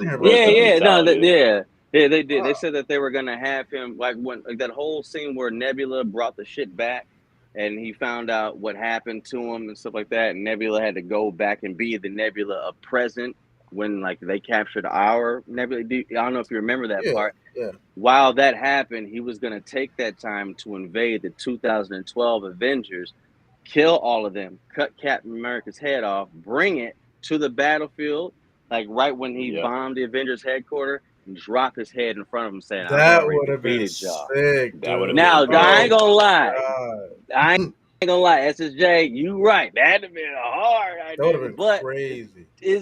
But the brothers. But to just accept this, I mean, come on, man. This is Teddy Bear Thanos. That would have been hard. I mean, it was still fire though to me. I didn't have a problem with it. I mean, it was still good. It was obviously go back and rewatch Infinity War and Endgame. He's not as fire. Bro, I've seen Infinity War a million times, bro. Yeah, I just rewatched Infinity War the other day.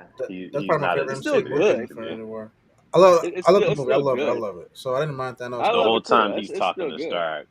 Much respect, Stark. Oh, like just that voice of his, like it's just not he's just not intimidating to me. So are you? So really? Okay. So if we were going top 5 adaptations from comic book to film, where would you put Thanos in? SS Robert Downey. He's in the top 5. For me, he's like top 5. He's top 5. He's top 5. For me, he's bottom. He is. Brolin is probably number 3 or 4. His performance, Robert Downey, good. Josh Brolin's performance as him is good, but as like an adaptation, he's bottom.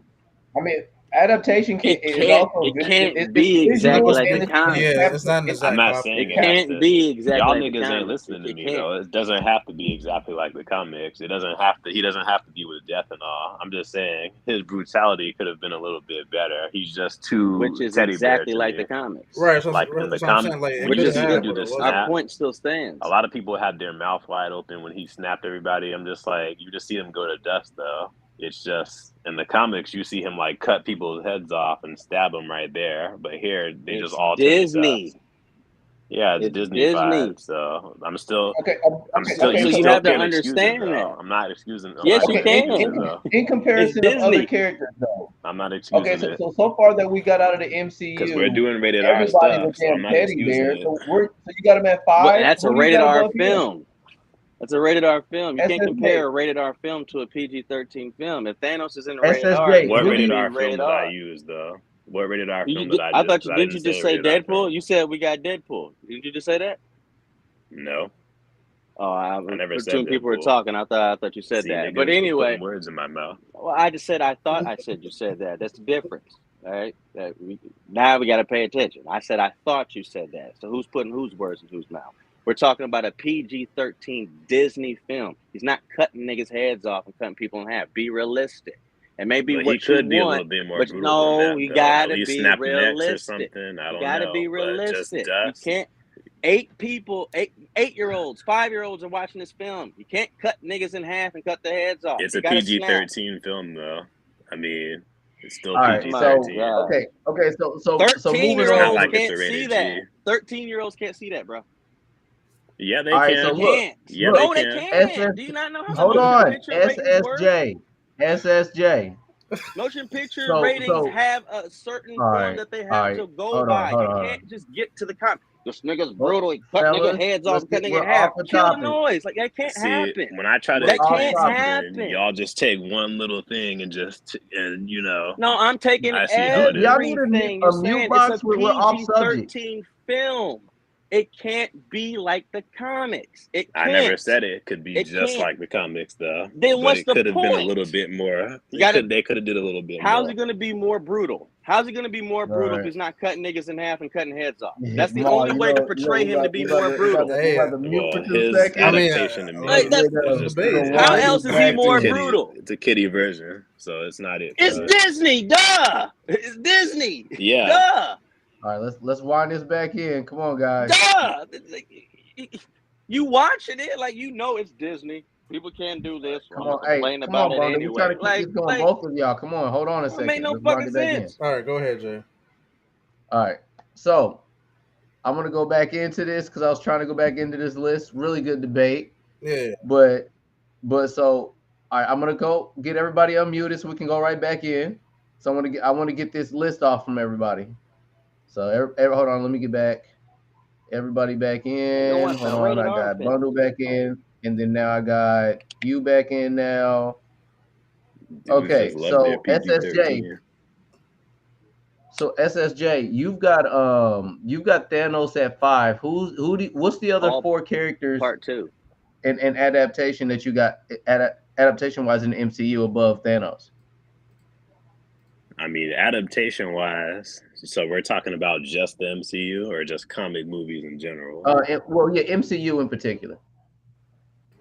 Shoot, that's a hard one because, like I said, most of their characters are kind of. You directly put Thanos at 5, so that's why I want to see what your 4 is. I mean, I know Tony Stark is higher up than Thanos for sure. He's different than the comics, but he still has a do you want to put kind of similar to his. You want to put Iron Man at 4? Do you want to put we'll do?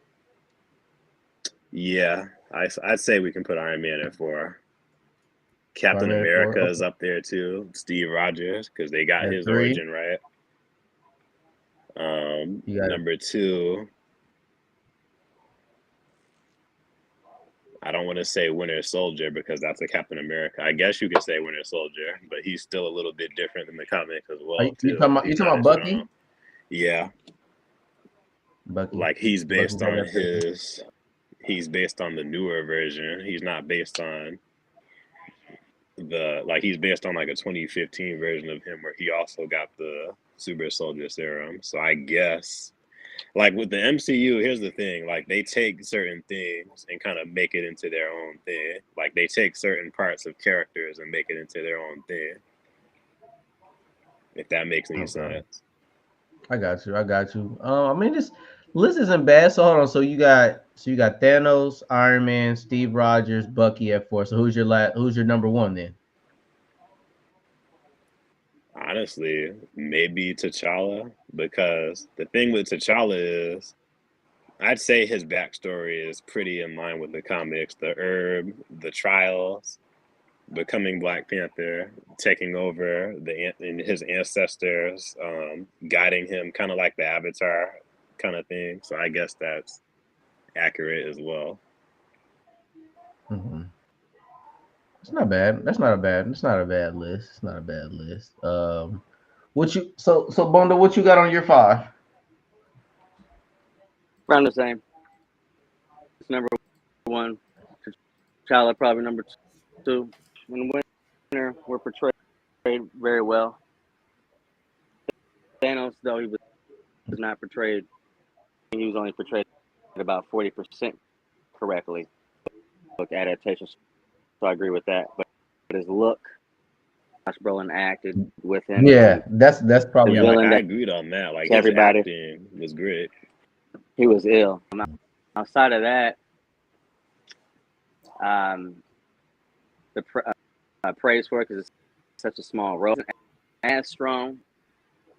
Actually, they made him stronger in the movie. Ebony Maw. I really liked Ebony Maw. A little bit power that he had. I thought that was good. Cumberbatch did a pretty good job. And outside of that, yeah, that's probably it. Everybody else was open. Michael B. Jordan wasn't a bad Killmonger. Comics. Thinking of like miniature guys, Ironmonger.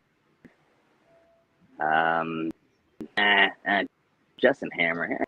Actually, he wasn't. His character was pretty on point.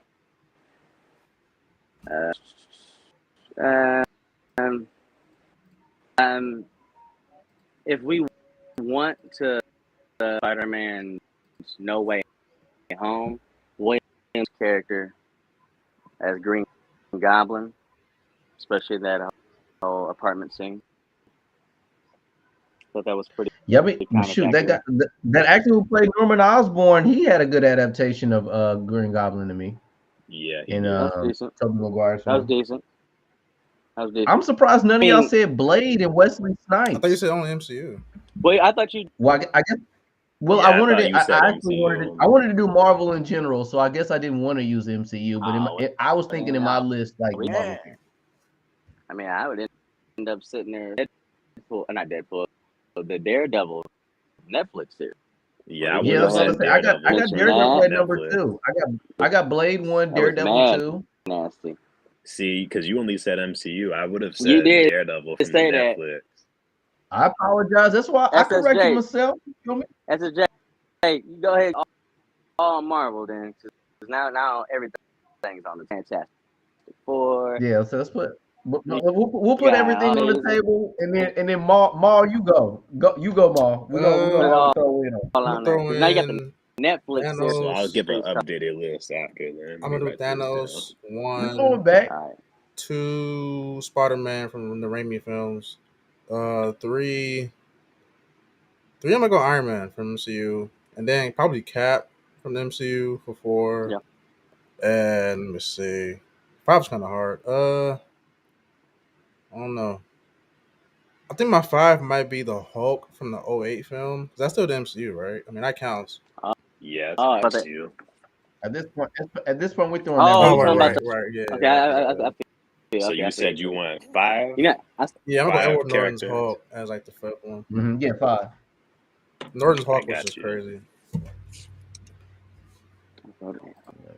Yeah, I got Blade at number 1, Daredevil number 2. Yes, yeah, I'm gonna go with Captain America. I can't see any way they could take that Captain America to the next level. Bro, Cap was perfect.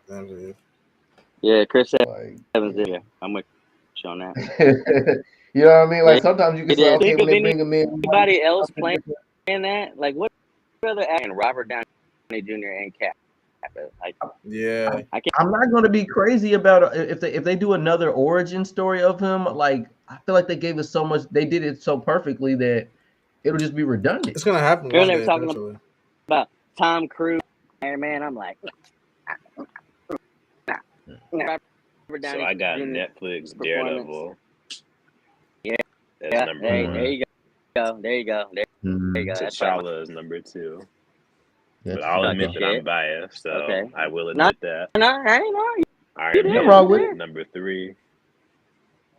Steve Rogers, Captain America 4, and then Luke Cage from Netflix number 5. Luke Cage, nice. Hey, actually, his character was pretty good. My list is the exact same as his. I just like Thanos as an honorable Why don't y'all put Blade on y'all list? What's up with that? So you know what? Let me tell you something about Blade. It's great. I rewatched them Blade. Blade kind of overrated. I ain't gonna lie, bro. Yeah, Mal. Let me get on that real quick. So I rewatched Blade 1 and 2. They're fun movies, but I don't feel like he plays comic book Blade. He just plays like an action character in the movie. I'm not saying it's bad. I like it, but it's not. Mm-hmm. It's not like Marvel comic book Blade. It's like a action film. Him just kicking ass and killing vampires, and that's it. He right. Mm-hmm. He right. It's still a good movie, but I don't consider it a good comic book movie. Yeah, we've had better portrayals from other characters or actors, I guess. That the dude's name that helped. What's his name? Jeff Bridges' character out himself that made him a vampire. Oh, yeah. Because I was like, with my cousin about this, but he was just too slow to finish. He's also Ironmonger, and Iron Man 1. How many characters have played? Oh yeah, he is. Marvel? And it's just like, and he had 2, but there was someone that we were trying to make a Alfred. You're going in and out of how many people. Wise. Can you hear me now? Yeah, I think it's coming in clearly. It's like it's interrupting your sentences. We're making a list of how many characters have played multiple Marvel roles. Alfred Woodard is one. She played that woman in Captain America: Civil War, and then she played Mariah Dillard in Luke Cage on Netflix. Hey, we got one. And we got Jeff Bridges. So that's Alfred Woodard. Josh Brolin. Jeff Bridges. We got Josh Brolin, Thanos, and Cable and Thanos. Cable. Who else out there? Chris Evans. Oh, you know what? We forgot to talk about all things Marvel? Professor X. Oh, what do you want to talk about with Professor X? Yeah, what's up? I mean, just in general on our list of adaptations. I mean, he's pretty good, yeah. I like the James McAvoy Professor X. Yeah, me too, honestly. His is better than Patrick Stewart to me. Mm-hmm. Patrick Stewart was just Patrick Stewart in a chair. I like Patrick Stewart. No, you're dead serious. I do like the replacement of him. Bro, what's this dude's name who played Magneto in the X-Men films? Not the older one, the younger one. Michael Fassbender. I like him. Was amazing as Magneto. Yeah, he was good as a young Nita. Whole scene that he was in Brazil with the Germans and shit was pretty cool. He was amazing as Magneto. That was Magneto. Yeah, long story. How do y'all feel about Loki? They ruined Loki towards the end. I don't care for Loki. He was cool to me in the when the show Thor solo films, the original Thor films, 1 and 2, and Avengers 1. But after that, they just botched his character to me. The show, I think one character. I still can't take him serious to this day after he got smashed up by the Hulk. Mm-hmm. I will say one person I can't put on this list is Nick Fury because he literally put Samuel L. Jackson in his comics for an adaptation.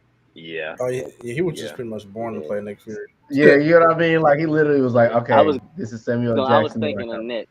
I was thinking, I feel. I'm gonna throw in Guy from Secret Invasion. Wow, I know you trolling. I know you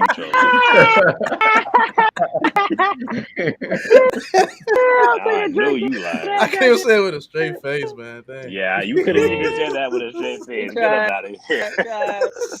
Yo, Jalen, mute his mic. She got what? Right about what?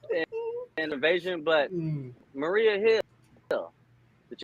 Actually, that was good, Maria Hill. Yeah, accurate. She was good, Maria Hill. That's pretty solid. What about Graphic? Even though the show ain't really, as far as he was trash. As far as Kate Bishop, I actually like Graphic. I ain't gonna lie. But Hawkeye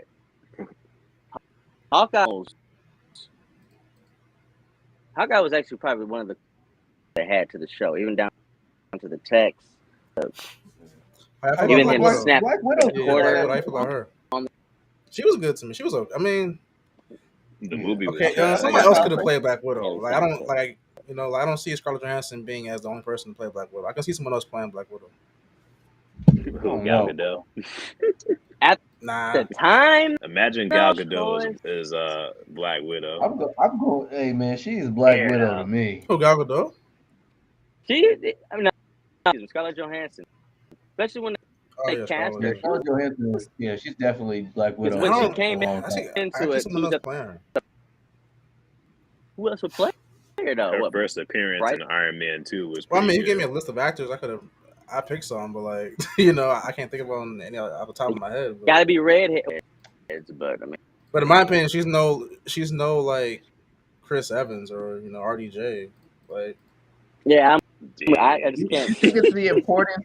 Is it because Black Widow isn't that important of a character, impactful as a character? Because I mean.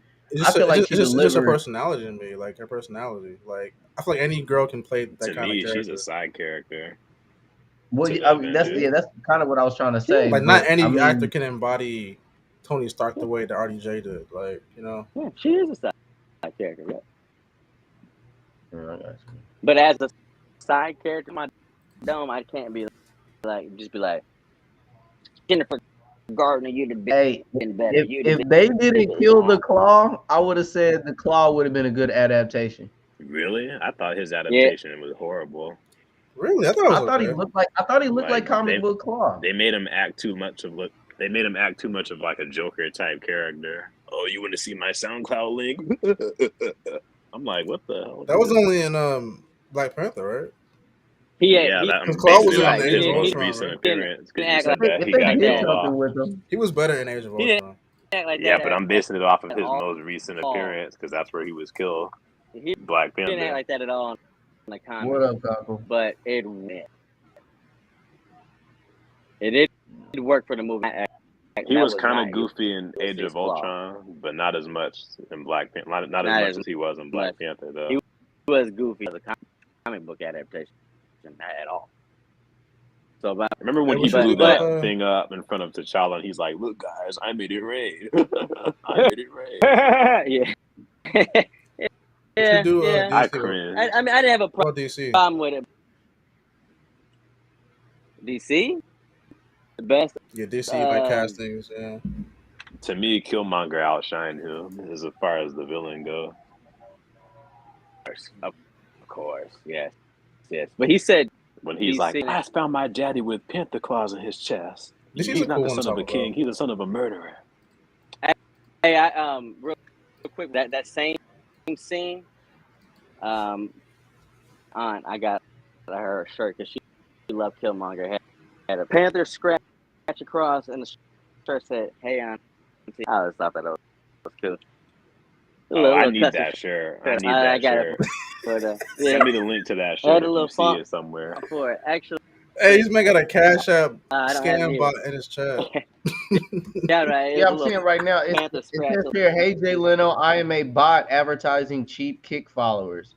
I appreciate it, Jalovics, but all I seen was send me $10 to this.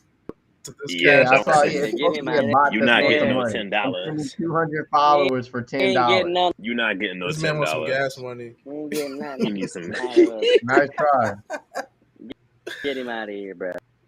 Visions of Martin Luther staring at me. You're not eating tonight. I feel like they're trying to give me a coupon for a railroad ticket trip or something. Like, I'm not. What you mean? He's on a stranded right now in the middle of nowhere. Trying to get back home. That's interesting. We got similar lists, despite our quarrel earlier bundle. That was the whole Thanos thing. I mean, it was just a. I mean, it's sometimes with a debate, you know what I'm saying? It just got down to like y'all are just like, yeah. I'm just like, all right, let's get back on track. He just wanted to we were in serious mode. No, but I see where y'all was coming from. Not, but I was just like, serious mode. I like that. Like that one day we was in the Discord doing that Star Wars stuff when it was me and Mom versus y'all. Bro, y'all are too hard on the Ahsoka, man. Y'all were way too hard. I felt like y'all were trying to troll. Y'all were trying to troll me. My thing is this though. It's like this is, in my opinion, it's probably the best Star Wars show we've gotten. Like, just period. And y'all are just trashing it. It's crazy to me. Like, I mean, I guess compared to like Mandalorian, Boba Fett, I guess. Well, I'm just saying it's like because in my eyes, I've seen them better than the Obi-Wan Star Wars show. Yeah, did you see Andor? No.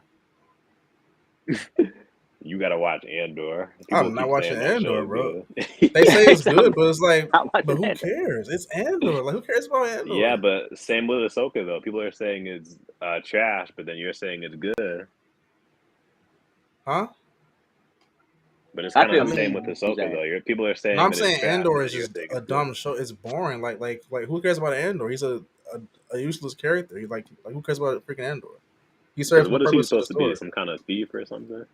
Andor is literally a side character and a side story. like what? The main character in Rogue One is freaking. What's her name? What's the girl's name? I forgot her name, but she's the main character. Andor was a side. Andor was a side character in that movie, and he died in that movie. Like, this whole show is stupid. I'm not watching Andor. I don't care how good it is.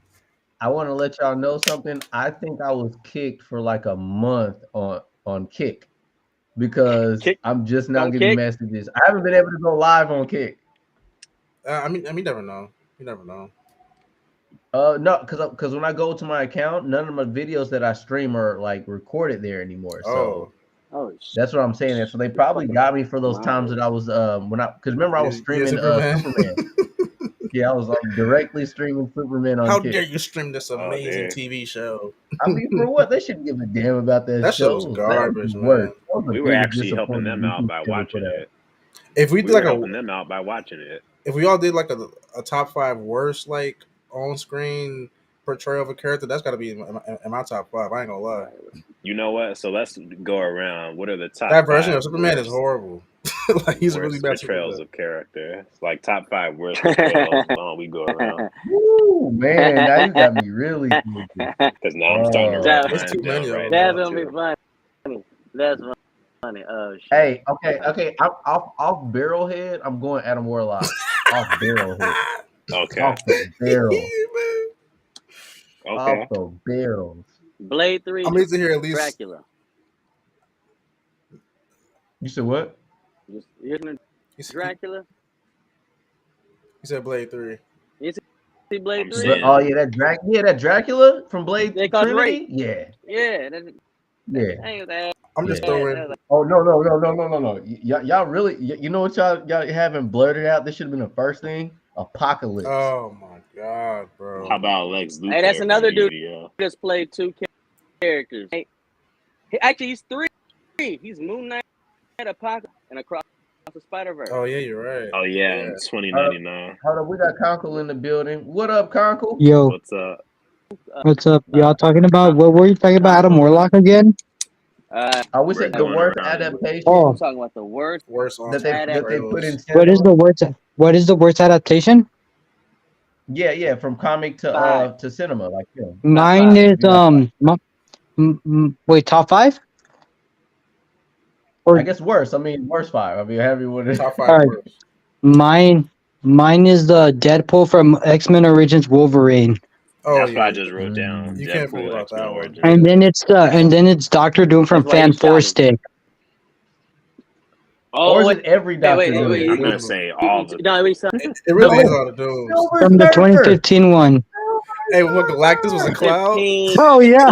Yes. That shit. Oh yeah, Galactus was a cloud.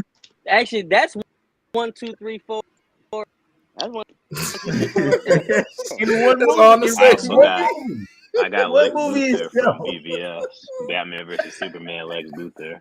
Oh yeah, that was a terrible Lex Luthor. The rake hips are coming. The rake hips are coming. Yeah, that's a bad. I'm gonna shout out Taskmaster too from Black Widow. Oh yeah, Taskmaster is Jared Leto's Joker. Suicide Squad. Hey, Jared Leto's. Oh my god, yes, Jared Leto's Joker is so bad. And then The Rock has Black Adam. Oh yes, The Rock. See, The Rock could have been good as Black Adam though. They just didn't care that. Yeah, but they gave him everything he wanted. That wasn't good, but there are worse. Did y'all say Ezra Miller as the Flash? Love and Thunder. Oh, that's a good one. Yeah, Ezra Miller is the Flash. There. I hate Ezra Miller as Flash. And Tom Holland as Spider-Man. I know a lot of people like him, but for me, it's Tom Holland. And then I'm gonna say, I know I'm gonna piss SSJ off, but Ben Affleck. Oh yeah, I don't agree with that one. I don't agree with that. I like him. I like him in the Batman v Superman, but Justice League, nah. Yeah, he's still bad. You gotta watch the Zack Snyder Justice League, not the Justice League. Yeah, you gotta watch that. Yeah, good sir. He's better in the Snyder cut. And then Mark Ruffalo as the Hulk. Yeah, Mark Ruffalo Chips is a horrible Hulk. I think Mark was like you think so? Okay. Oh, you like Smart Hulk? You like that? You like Smart Hulk? It's not. There's worse out there. But he was Hulk for like that. That wasn't bad. He was decent in the Ragnarok and the first Avengers. Character. Hey guys, it's me. It's still me, Bruce. I merged the brain and the brawn together. Think Edward Norton would have been any better? No. Hey. The homie that played Nightcrawler in X2. I liked him. Yeah, I like him. Yeah, he's cool. I did not like the adaptation of Nightcrawler. That was a good Nightcrawler. You tripping? He had that scene. That was all CGI. You know but does it have to be on Marvel or DC? Does it have to be on Marvel, DC, or both? Well, we're doing Marvel. I was starting off with Marvel. They just threw in some. I need Marvel too. So make it modern. So don't go back to like Val George Clooney shit, because you know that was a joke back. Oh my god! Let's keep it. That's we ain't gonna do that. Oh yeah, George Clooney's Batman. That was and Robin. Butt cheeks. That was butt toe Donald. Yeah, that was. Yeah, they're horrible too. But as far as, and I didn't like the Matt Reeves Riddler. I got one. Old boy. Yeah, I didn't like Matt Reeves Riddler either.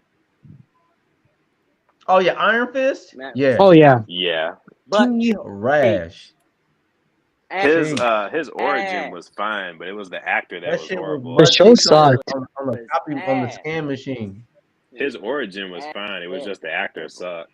Oh yeah, so my top was ruined it. Yeah, the actor. On my top 5 best portrayals of a character, I'm gonna replace the Hulk with Henry Cavill Superman. I don't know why I didn't Especially with Man of Steel. Yeah, Man of Steel was crazy. Yeah. Okay, now we're doing best. We did best earlier, but oh, okay. I forgot to name my best one. Is it top 5? Yeah. Number 5. Number 5 is Robert Pattinson as Batman. Oh, I might have to throw his in my Number 4 is Tobey Maguire as Spider-Man. Compared to all the Spider-Mans we have, Tobey is like the best one. 3 is Henry Cavill as Superman. 2 is Nicolas Cage as Ghost Rider. And number 1 is Robert Downey Jr. as Iron Man.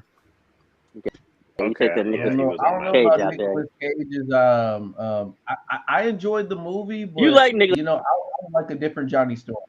Nicolas Cage is so good. He's so garbage. I don't like Nicolas Cage. He really is. Nicolas Cage is mad. He's better than the actor from the Agents of S.H.I.E.L.D., whatever that show was. He was good, but he didn't get enough screen time. He was good, but didn't get enough screen time. He was supposed to have a full season. Yeah, huh? Robbie Reyes was supposed to have a full season, but it got cut down to like 3 episodes. And he wasn't even in all of them either. You're right. So I think if we were to give him another chance, I think he would do a good job. Yeah, he would do good. He was given another chance with better CGI. What about Brie Larson as Captain Marvel? Oh, she's okay. She's okay. Is she bad playing the character, or is the character just bad in general? Both. Like, it's a case where no one make that character good. Like, no one who plays it. I like unknown actors. For me, it's both. Like, the character sucks. I like unknown actors. Well, the MC version of the character sucks, and the actress sucks to me. But like, yeah. What did y'all think about Will Smith as Deadshot? I hated it. I actually didn't mind that. I didn't mind it. You think I'm talking to you? No, I'm talking to your boss. remember the scene where the daughter? Remember when? Yeah, the daughter. I thought the guy that played. I mean, Deadshot is a cool character, but his story in the movie was not good to me. It was a generic like. How about Dick Grayson in Rising? Which one? Which one? When they put in Dick Grayson in one of the Batman movies, but they didn't put Robin. Dark Knight Rises. Oh no, he was trash because he wasn't even the real Robin. It wasn't. That's what I'm saying. That's what I said. That's probably the worst. You talking about the very? They called him Robin, but it wasn't Dick Grayson. Bro, I heard Jason Todd was a cop. Starfire too from Titans. Beast Boy's adaptation on Titans is trash. Titan Starfire is a disgrace. And did y'all like Michael Shannon as General Zod? I like him. He's cool. Yeah, he's cool. About villains, he's my top 5. For me. Oh, top 5 villains for DC? For me, he's like a top 5 villain for me. Michael Shannon is General Zod. Oh, did y'all name your top 5 or from Man of Steel though, not from the Flash? Yeah. But does it have to be in comics or movies? Movies. All right. Movies, I think. The adaptation off of the comics. Yeah. All right, yeah, General Zod is one of them. He's up there with the Heath Ledger Joker and Sinestro from the Green Lantern movie. I know you're gonna hate me for this, but I think Sinestro did a pretty good job. He did. I thought he did too. You know what? I kind of agree. Yeah. I like when he put on the ring. He was the best part. He was the best part in the movie.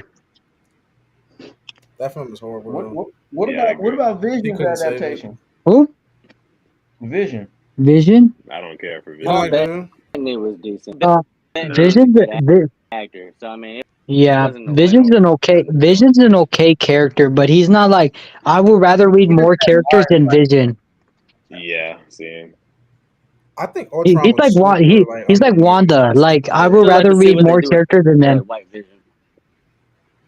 didn't do Ultron right, but he was super underused and just underrated. No. Oh yeah, he was. Of course. You know what villain they didn't do right? Avenger movie. Do you know which one they didn't do right? Mysterio. Because he was supposed to be a Spider-Man villain. They turned him to an Iron Man villain. And Mysterio was cool until, remember that bar scene he was explaining, oh, I did that because I was mad. Yeah, that was stupid. Yeah, I'm mad at Iron Man. That first villain, that first Venom. Spider-Man 3? The worst. Yeah. That was the worst Venom I've ever saw. Yeah. But Topher Grace. Even the Tom Hardy one is better than him. I mean, the Spider-Man 3 one has the more comic accurate story, but he looks ugly though. And he's small. How are you smaller than Spider-Man? Venom's supposed to be bigger than Spider-Man. They made him to a midget. Facts. And I also like Green Goblin from the first Spider-Man movie and Doc Ock. I'm gonna throw on the worst Arnold Schwarzenegger's Mr. Freeze. Oh yeah. Yeah, worst. Yeah. We weren't supposed to go back. I'm also say Steppenwolf. My fault. All them are ass. Wasn't that the one where he makes ice puns? Yeah. Yeah. That. Everyone, let's kick some. I'm not gonna lie. As a kid, I thought Poison Ivy was hot. Yeah, me too. And especially Catwoman from Batman Returns. I like that Catwoman. Me too. Yeah. How about Michelle Pfeiffer? Yeah, she was fine back then. She was fine. Wow. She was better in Batman than Ant-Man. That's better than fucking Halle Berry. Because Ant-Man 3 was all about her. Halle Berry. Birds of Prey. What the fuck was that? Halle Berry's Catwoman. Yeah, that's Halle Berry's Catwoman. I was gonna say yeah. Yeah. Ewan McGregor. I didn't Black Man. As Black Mask. Yeah. His Black Mask was horrible. His Black Mask was awful. He barely had the mask on. Yeah, like Black. You know how brutal Black Mask is. Yeah. And he gets killed by itty bitty Harley Quinn. And they did Starro dirty too. Remember, he got killed by Harley Quinn too. Yeah, that was You know what's a good adaptation we forgot about was Beast from X-Men had a good adaptation. Oh yeah. Which Beast? Which one? Kelsey Grammer one? We didn't see too much of Kelsey Grammer, I don't think. Yeah. But the second one was good. True. And I like Cable, and Deadpool too. He was cool. I fuck with it. Ryan Reynolds as Deadpool is pretty freaking good too, to be honest. I didn't fuck with the new Storm. I didn't like the new Storm. Yeah, I didn't like her either. I like Halle Berry Storm. This might be a hot take, but I don't think Halle Berry is that good of an actor. I need Storm to look like she's like African. Yeah. I heard that. Yeah, exactly. I heard that. Yeah. I heard. Hey, outside of Monster. This might be a hot take, but I don't think Halle Berry is that good of an actress. You're kind of right. Just eye candy. She's all right. Yeah. She came time Boomerang. I would not have cast her to be Storm at all. Hey, me neither. They need some hot. Yeah. That's what it. Oh, no one said Hugh Jackman as Wolverine in our top 5. Oh, he's my top 10. Yeah, he's in my top. He's up there. See now, because earlier I thought we were going I'm based iffy. on. I'm iffy on Wolverine. Hugh Jackman being Wolverine. You're iffy on him? Jackman is a good. I think he's amazing. I think he's a good actor, but like to me, visually, I told y'all before, I want him to be buffer. Yeah. How buff? Well, I don't. Buff his head. And dude is yeah, like how are you gonna have a Wolverine costume without him taking off his arm thing, like his, I forgot what it's called, the sweater thing. Yeah, the sleeves. There you go.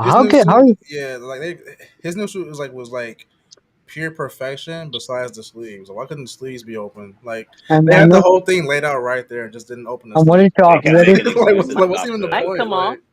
They kept making excuses about like the skin cancer that he has. But I feel like he could just put on like sunscreen or something. I've seen Hugh Jackman on Instagram with his shirt off outside. Like I've seen it. Exactly. So just put on some sunscreen. Excuse. Yeah.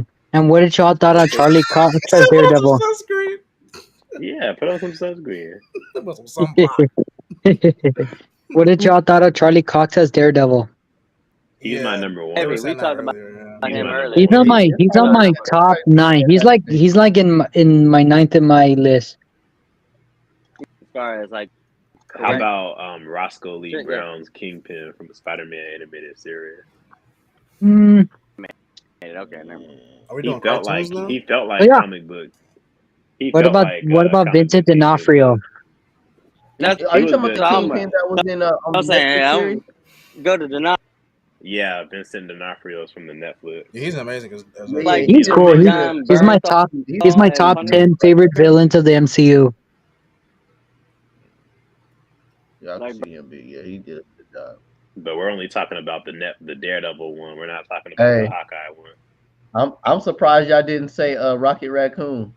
Pretty good, you're right. Yeah, he's cool. He's supposed to have an Australian accent. I like Groot too.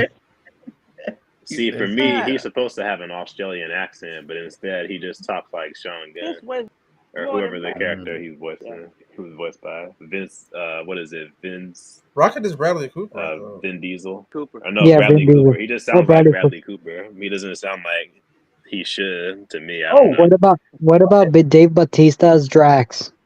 Yeah, I was just about to say Drax funny. Drax is hilarious. Honestly, that's top 10 worst. I hated Drax. His body type and face as he I'd rather Cedric the Entertainer play Drax than him. For me, that Batista was good at I guess not playing the role, but like looking the role. He looks the part of Drax, but like he doesn't play the role of Drax right. You know, that's not his fault though. That's freaking James Gunn's fault. So. Yeah, they didn't have him kill Thanos. So, I'm scared what James Gunn is gonna do with the DC. Because he said, mine of everything. It's my passion project. That's exactly what I want to do. I mean, he's like, I had some hope, but then I seen Jesus. So we'll say Jesus. What about the guy that plays Hawkman in the Black Adam movie? Do y'all like him? He's cool. He's cool, but not really iconic. I didn't care for him. He wasn't bad though. He didn't hurt nothing. Like they made him a generic black dude. Like remember how he was going up against what's his face, big dude, and he was like, "Hey, you and me, Adam? get back to this shit." Adam? Yeah, no, but that Dr. Dude Fate was just though. trying to fight everybody. Come on, bro. Dr. Fate's cool. He's probably top 15. Honestly, he's my probably top 20. Top 20, bro. I ain't gonna lie. He's in top 20. Top 15, top 20. Best. Dr. Fate was crazy. First Aquaman movie. The only problem is they nerfed him. That's why he's low. He carried the film for me. Did y'all like Jason Momoa's Aquaman? As Ocean Master. No, that's Aquaman. Played Ocean Master. He was solid. He had it done. I agree. Yeah. He had it done. You got some good ones. Yeah, Margot Robbie's pretty good as Harley Quinn, of course. Yeah, Margot Robbie. Yeah, Margot Robbie's cool. What about John Cena's Peacemaker?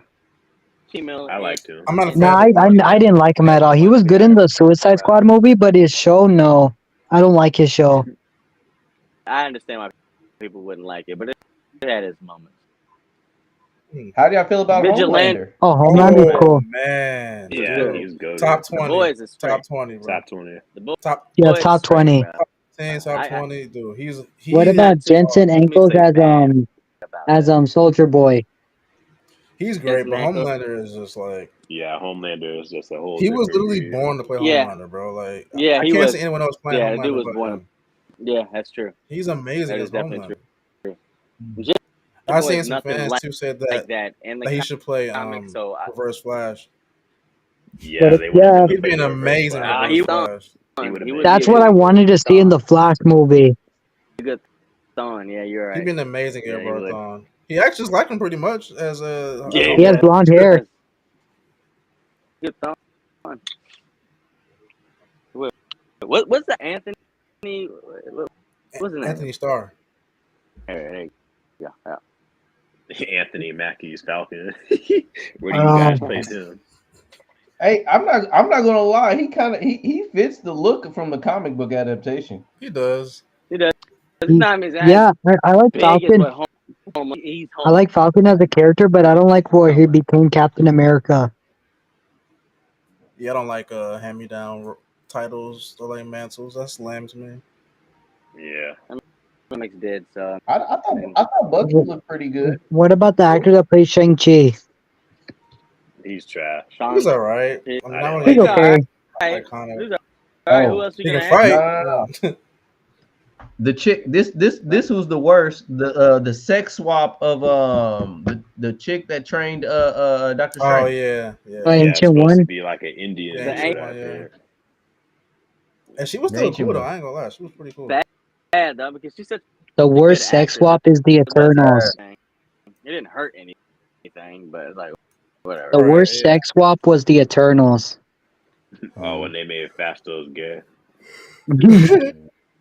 And no, when they switched these two main characters to girls. I mean, that's was a boy, and that's a good guy.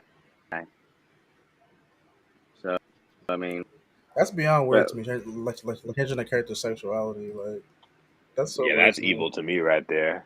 It's just super changing weird, the character's sexuality just because you wanna. Because they're like these works as well. So it's like sexuality shouldn't be anything to you guys. So yeah. How'd y'all feel about Bane? Bane in Batman Rises? Oh, he's cool. Everyone loves to me. Tom Hardy's voice. I like him. I didn't like him. But I think in the Dark Knight trilogy, Heath Ledger's better. And why is he? Honestly, it is a hot take too. But I'm putting Christian Bale's Batman. Am I like top worst? And for top worst is the. And for top worst, it's a hot take, but I didn't agree with you there, Mom. Bale's Batman is not like good, bro. And for top worst is he had amazing films. And not Christian Bale. The character was not good. Yeah. And for top worst, it's Two-Face from The Dark Knight. That was a terrible actor to play Two-Face. I actually love Two-Face in that movie. But it should have been more about the Joker than Two-Face. Being Batman. Well, that's his role, but I mean the way he looked and everything. He was a good Two-Face to me. I still think Tommy Lee Jones is a great Two-Face. I think that was worse. Yeah. What about what about Jim Carrey as the Riddler?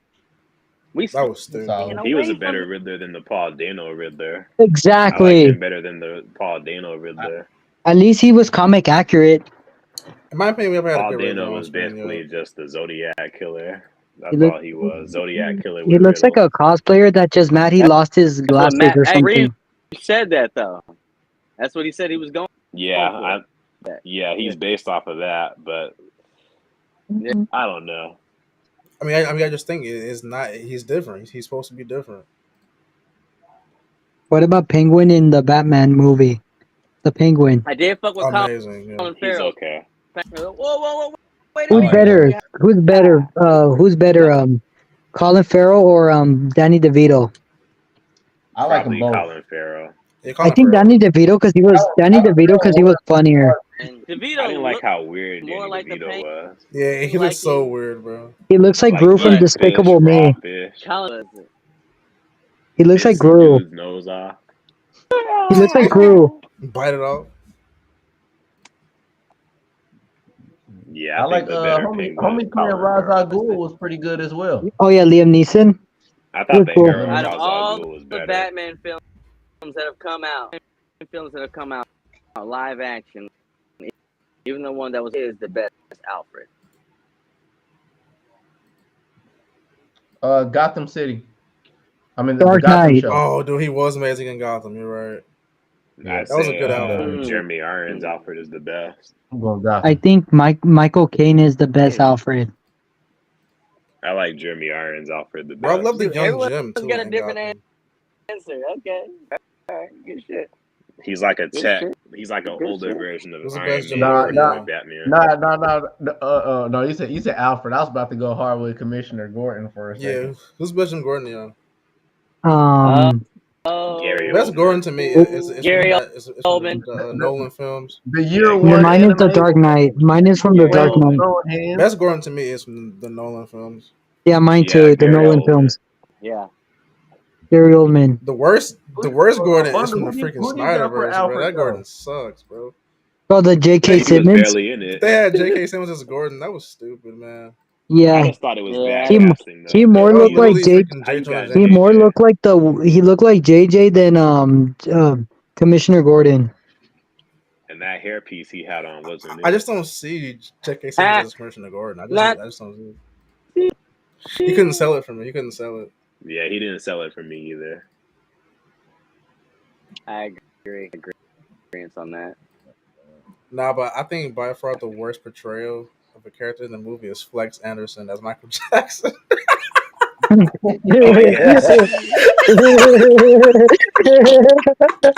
on. Did you see MC Hammer? Did you see MC Hammer though? How about Anthony Mackie as Tupac from Hey. Tupac? Hey, you're not lying. I'm Tupac.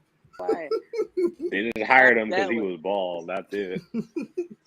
Check it out. I'm Tupac. And I had just rewatched the Notorious B.I.G. and I was like, oh no.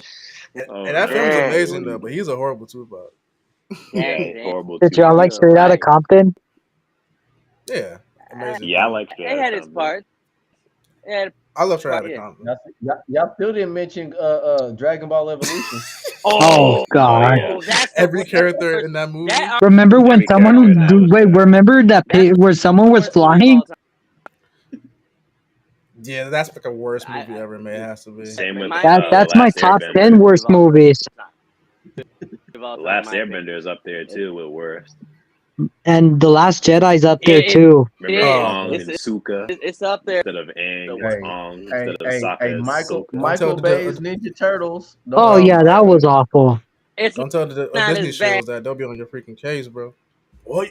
Bro, Jedi's an amazing film, bro. The best Star Wars film ever made, man. Like, That's Chris Stuckman. Chris Stuckman Last said Jedi that. was trash.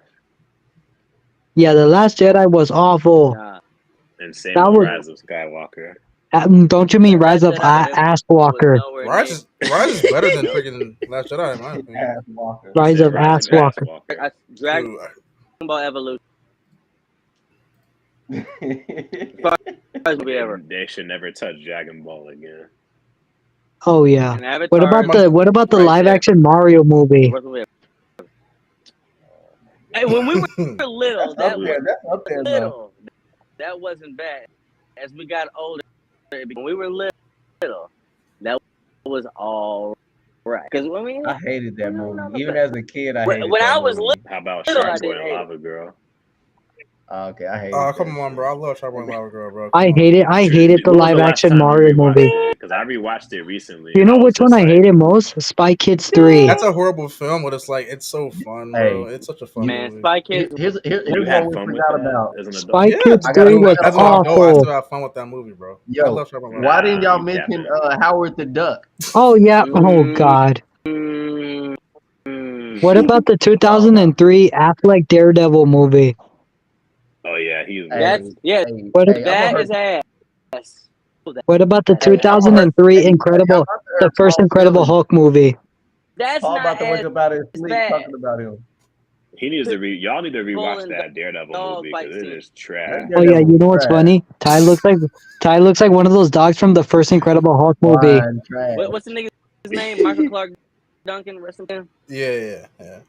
Oh yeah, he played Kingpin. He played. But no, that was movie not a good Kingpin.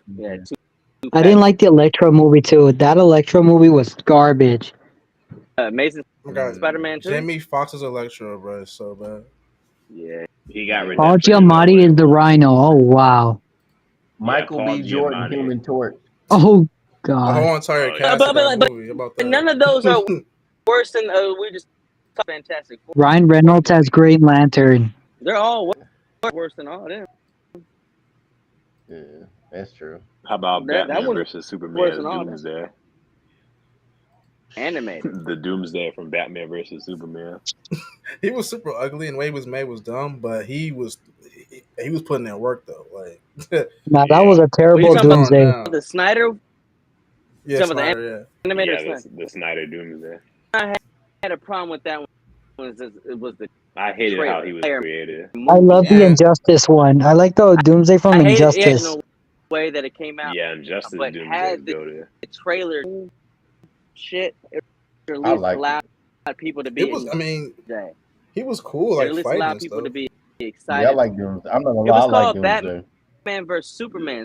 So think that anything else would happen outside of Batman versus Miller comic book. They just should have just been versus Superman. They shouldn't show Gal Gadot.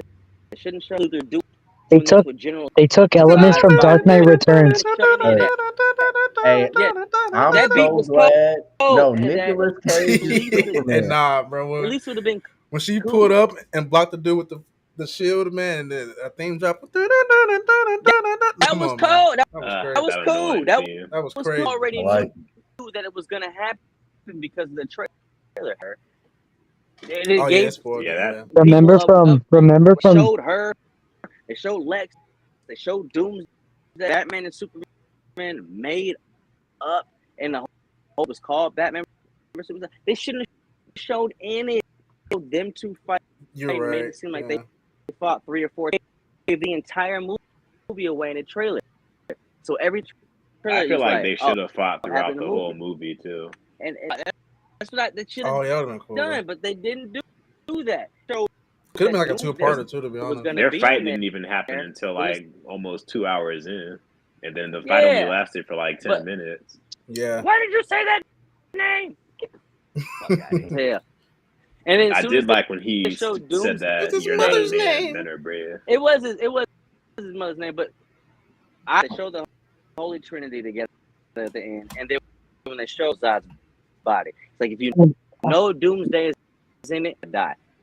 All the main plot points that would make Peter, you saw in the trailer. So they all showed it in the trailer. Remember from Zack Snyder's. They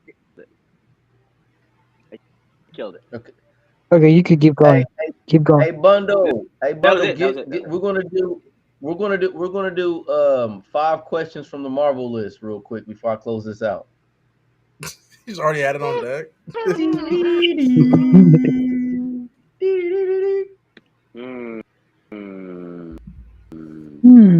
Shit, no one would know that. Okay. Nah, that's bullshit. No. Who? No, that's bullshit. Hold on. Who would know? Like, come on. Okay. Yeah, I'll start off with this one. All right, real quick. Oh, really? Infamous Iron Man. Wait, what you say? Hey, Vic. Sorry, here we go. I ain't hear the question at all. It was cutting out. My bad. All right, here we go right now. Who is the... Hey, what? Victor Von... Hold on, take your time. We got to get your question right. Delay. My shit. Delay. All there is who was the... I'll wait. Yeah. I'll wait. I'll wait. Up now? Yeah, try again. Again, here we go. Who is the A? You gotta type it. You gotta type it. You're gonna have to type that out. You're gonna have to type that in the description. Let me. 1 second. I got you. Can't get past the word the. The man goes, "Who is?" The answer is. I'm like, what? Shut up. I'm taking some things out the Wi-Fi. I'm like, it was funny right now. No. Talking right now, right? But when he has the question, the glasses on. He has the question, cuts out completely. I got all these screens on and shit. There's not letting them talk. I got all these monitors and shit on. Let me stop. What else is on? So we gotta make sure you get a full sentence out. Can you hear me now, though? You skip it. Yeah, try again. That's not funny. Who is the? Like one of those Japanese cartoons where the character's mouth keep moving. Or like one of those TV that censors it. Like, hello. Yeah. All right. That's turned off about them. Can you guys hear me now? Yeah, go ahead. Yeah. Took about 4 things off of Wi-Fi. All right. Here we go. Try this again. Strike 8. All right. Who is the infamous Iron Man? Wait, who is the infamous Iron Man? Who is the infamous Iron Man? Yeah. A. Victor Von Doom. B. Octavius. Z. Ezekiel Stanhammer. Doom. Yeah, I guess Doom. All right. Well, everyone is Doom. Good shit. All right. Next random. All right. Here we go.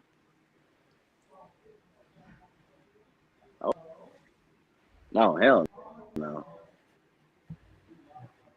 Oh, I ain't doing that. Next. All right. Sorry. Give me a second.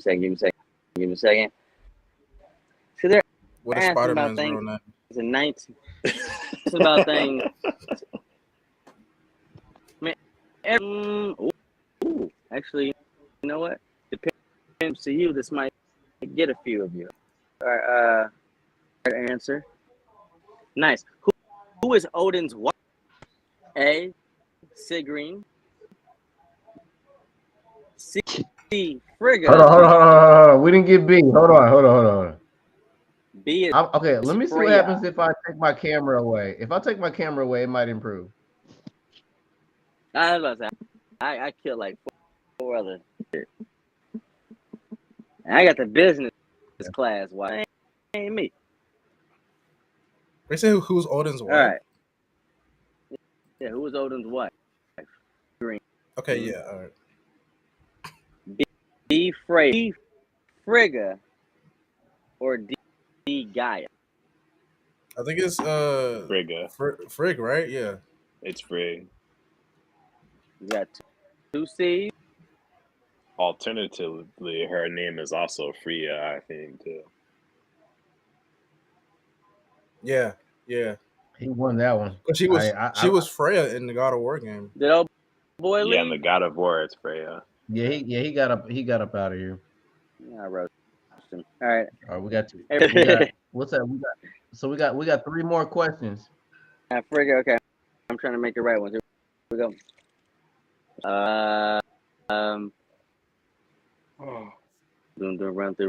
Run through. Nah. So they're asking like Daily Bugle in 2009. I ain't doing it. What is the Hulk's real name? It is dumb as hell. How much is Peter Parker? Wait, how much does Peter Parker what? 65 Spider-Man. How much does Peter Parker weigh? A 160, 170, C 160. This nigga's little. What were the choices? What's the options? I've only heard one answer. Yeah, what's the options? 65, 170, 155. The second one cut out. Whatever the second choice was, it cut out. 170. I'm going 155. I'm going 165. Yeah, 165. We got 2 right. 165. All right, that's good shit. Okay, a little difficulty last 2. All right. Oh, here we go. All right.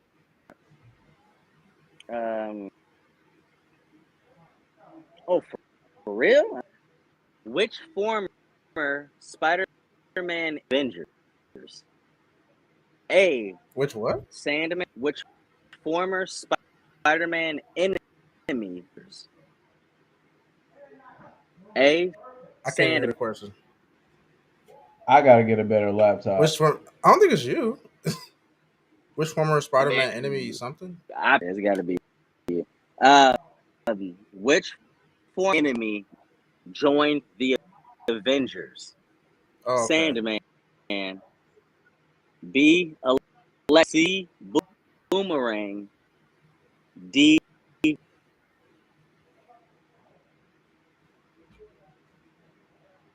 What was D what? Yeah, I don't know what D is. D was just blank. It was blank. D is the Puma. Who was the Puma? Is that the one in a white suit? I'm gonna say Sandman. Yeah, I'm going Sandman too. Yeah, I'm going Puma. Because he got pardoned by the U.S. government at some point. You got it. They all right. It's Sandman? It's Sandman. Nice. I mean, he's the most popular out of those. So maybe you. All right. Underground supervillain. Underground supervillain nation was first secret of Avengers. Say it again. What nation was introduced in Secret Avengers? A. Madripoor. B. C. Latveria. D.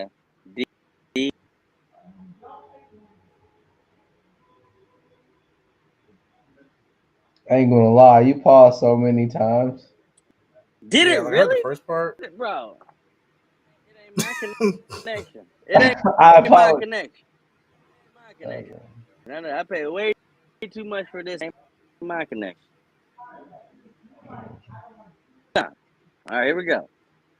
What underground villain was used in Secret Avengers? A. Madripoor. Latveria. Symkaria. I'm just going to guess. I'm Symkaria, I guess. Yeah, you said Baglio. We got a D and a B. I'm gonna go A. What you got? I'm going A. All right, now who said D? Simcaria. What's Simcaria? That's what I said. I don't know what it. I don't even know. Well, all right. I'm about to close this stream out. Dang, I was 5 for 5. My boy Maul beat us today. And I guess the last one. I guess the last one. You know what? Hey, tomorrow, a bundle. Can you send me a couple like head pictures of you, like shoulder up of you, of your face? I'm gonna make an intro for you to do Marvel questions. Okay, bro. Yeah, I'm gonna set that up. Yep. Send me a couple pictures of yourself. All right, good shit, peoples. How am I a barber and I look like this? Like, hey yo, my brother. I gotta get it together. He's rusty. All right, well, shit, man. I post shit. Anything that I see up in the. Yeah, it was fun. I got y'all, man. I appreciate y'all hopping in the stream, man. Yep. All right, now McCray. Back to that 2K24 right now. I'm about to lay it down, man. This is mentally stimulating enough. I mean, like, you know what I mean? I feel drained after doing this. I'll be so wired like through this whole process. Nah, that 2K is calling you, bro. It's like, come play me. 2K. He's like, I gotta get it, man. But better play come actually. That's what I'm about to do. Anywho. So I ain't gonna lie, bro. I might hop on. I'm gonna see if they need me, but I only got a couple games in me, man. Yeah. Yeah, I'm just gonna chill. It's a little late for me. Gotta wake up early. Well, I mean, I'm grabbing my DC comics tomorrow. I'll probably end up reading mine tomorrow as well. So I don't know if anybody's streaming tomorrow. I might tomorrow. Yeah, if you do that, then I can have some input on those Batman comics. Okay. That I'm grabbing. Which pair is it? Man, they got a gang of Hold on, I'll give you that information real quick. Dark Knight. Yo, yes, Jay, did you get the one piece game? Go ahead, send it to me. You got Batman Gargoyle. I'll download it later. But honestly, I'm probably gonna KO after this. I'm probably gonna watch. But yeah, Bundle, you got Batman Gargoyle, Batman and Robin have another one that's about to come out as well, a new series that dropped, and then you got Batman and Catwoman that have a series that's about to start up. What else? Which other one? Oh yeah, I'm grabbing that Harriet Tubman Demon Slayer. Good number. But yeah, they got some decent comics coming out. But I'll be in touch with y'all, man. Appreciate y'all. All right. Yeah, I'll talk to y'all later. Yeah, have a good one, man. Y'all too. Yeah, be safe, man. Have a good night.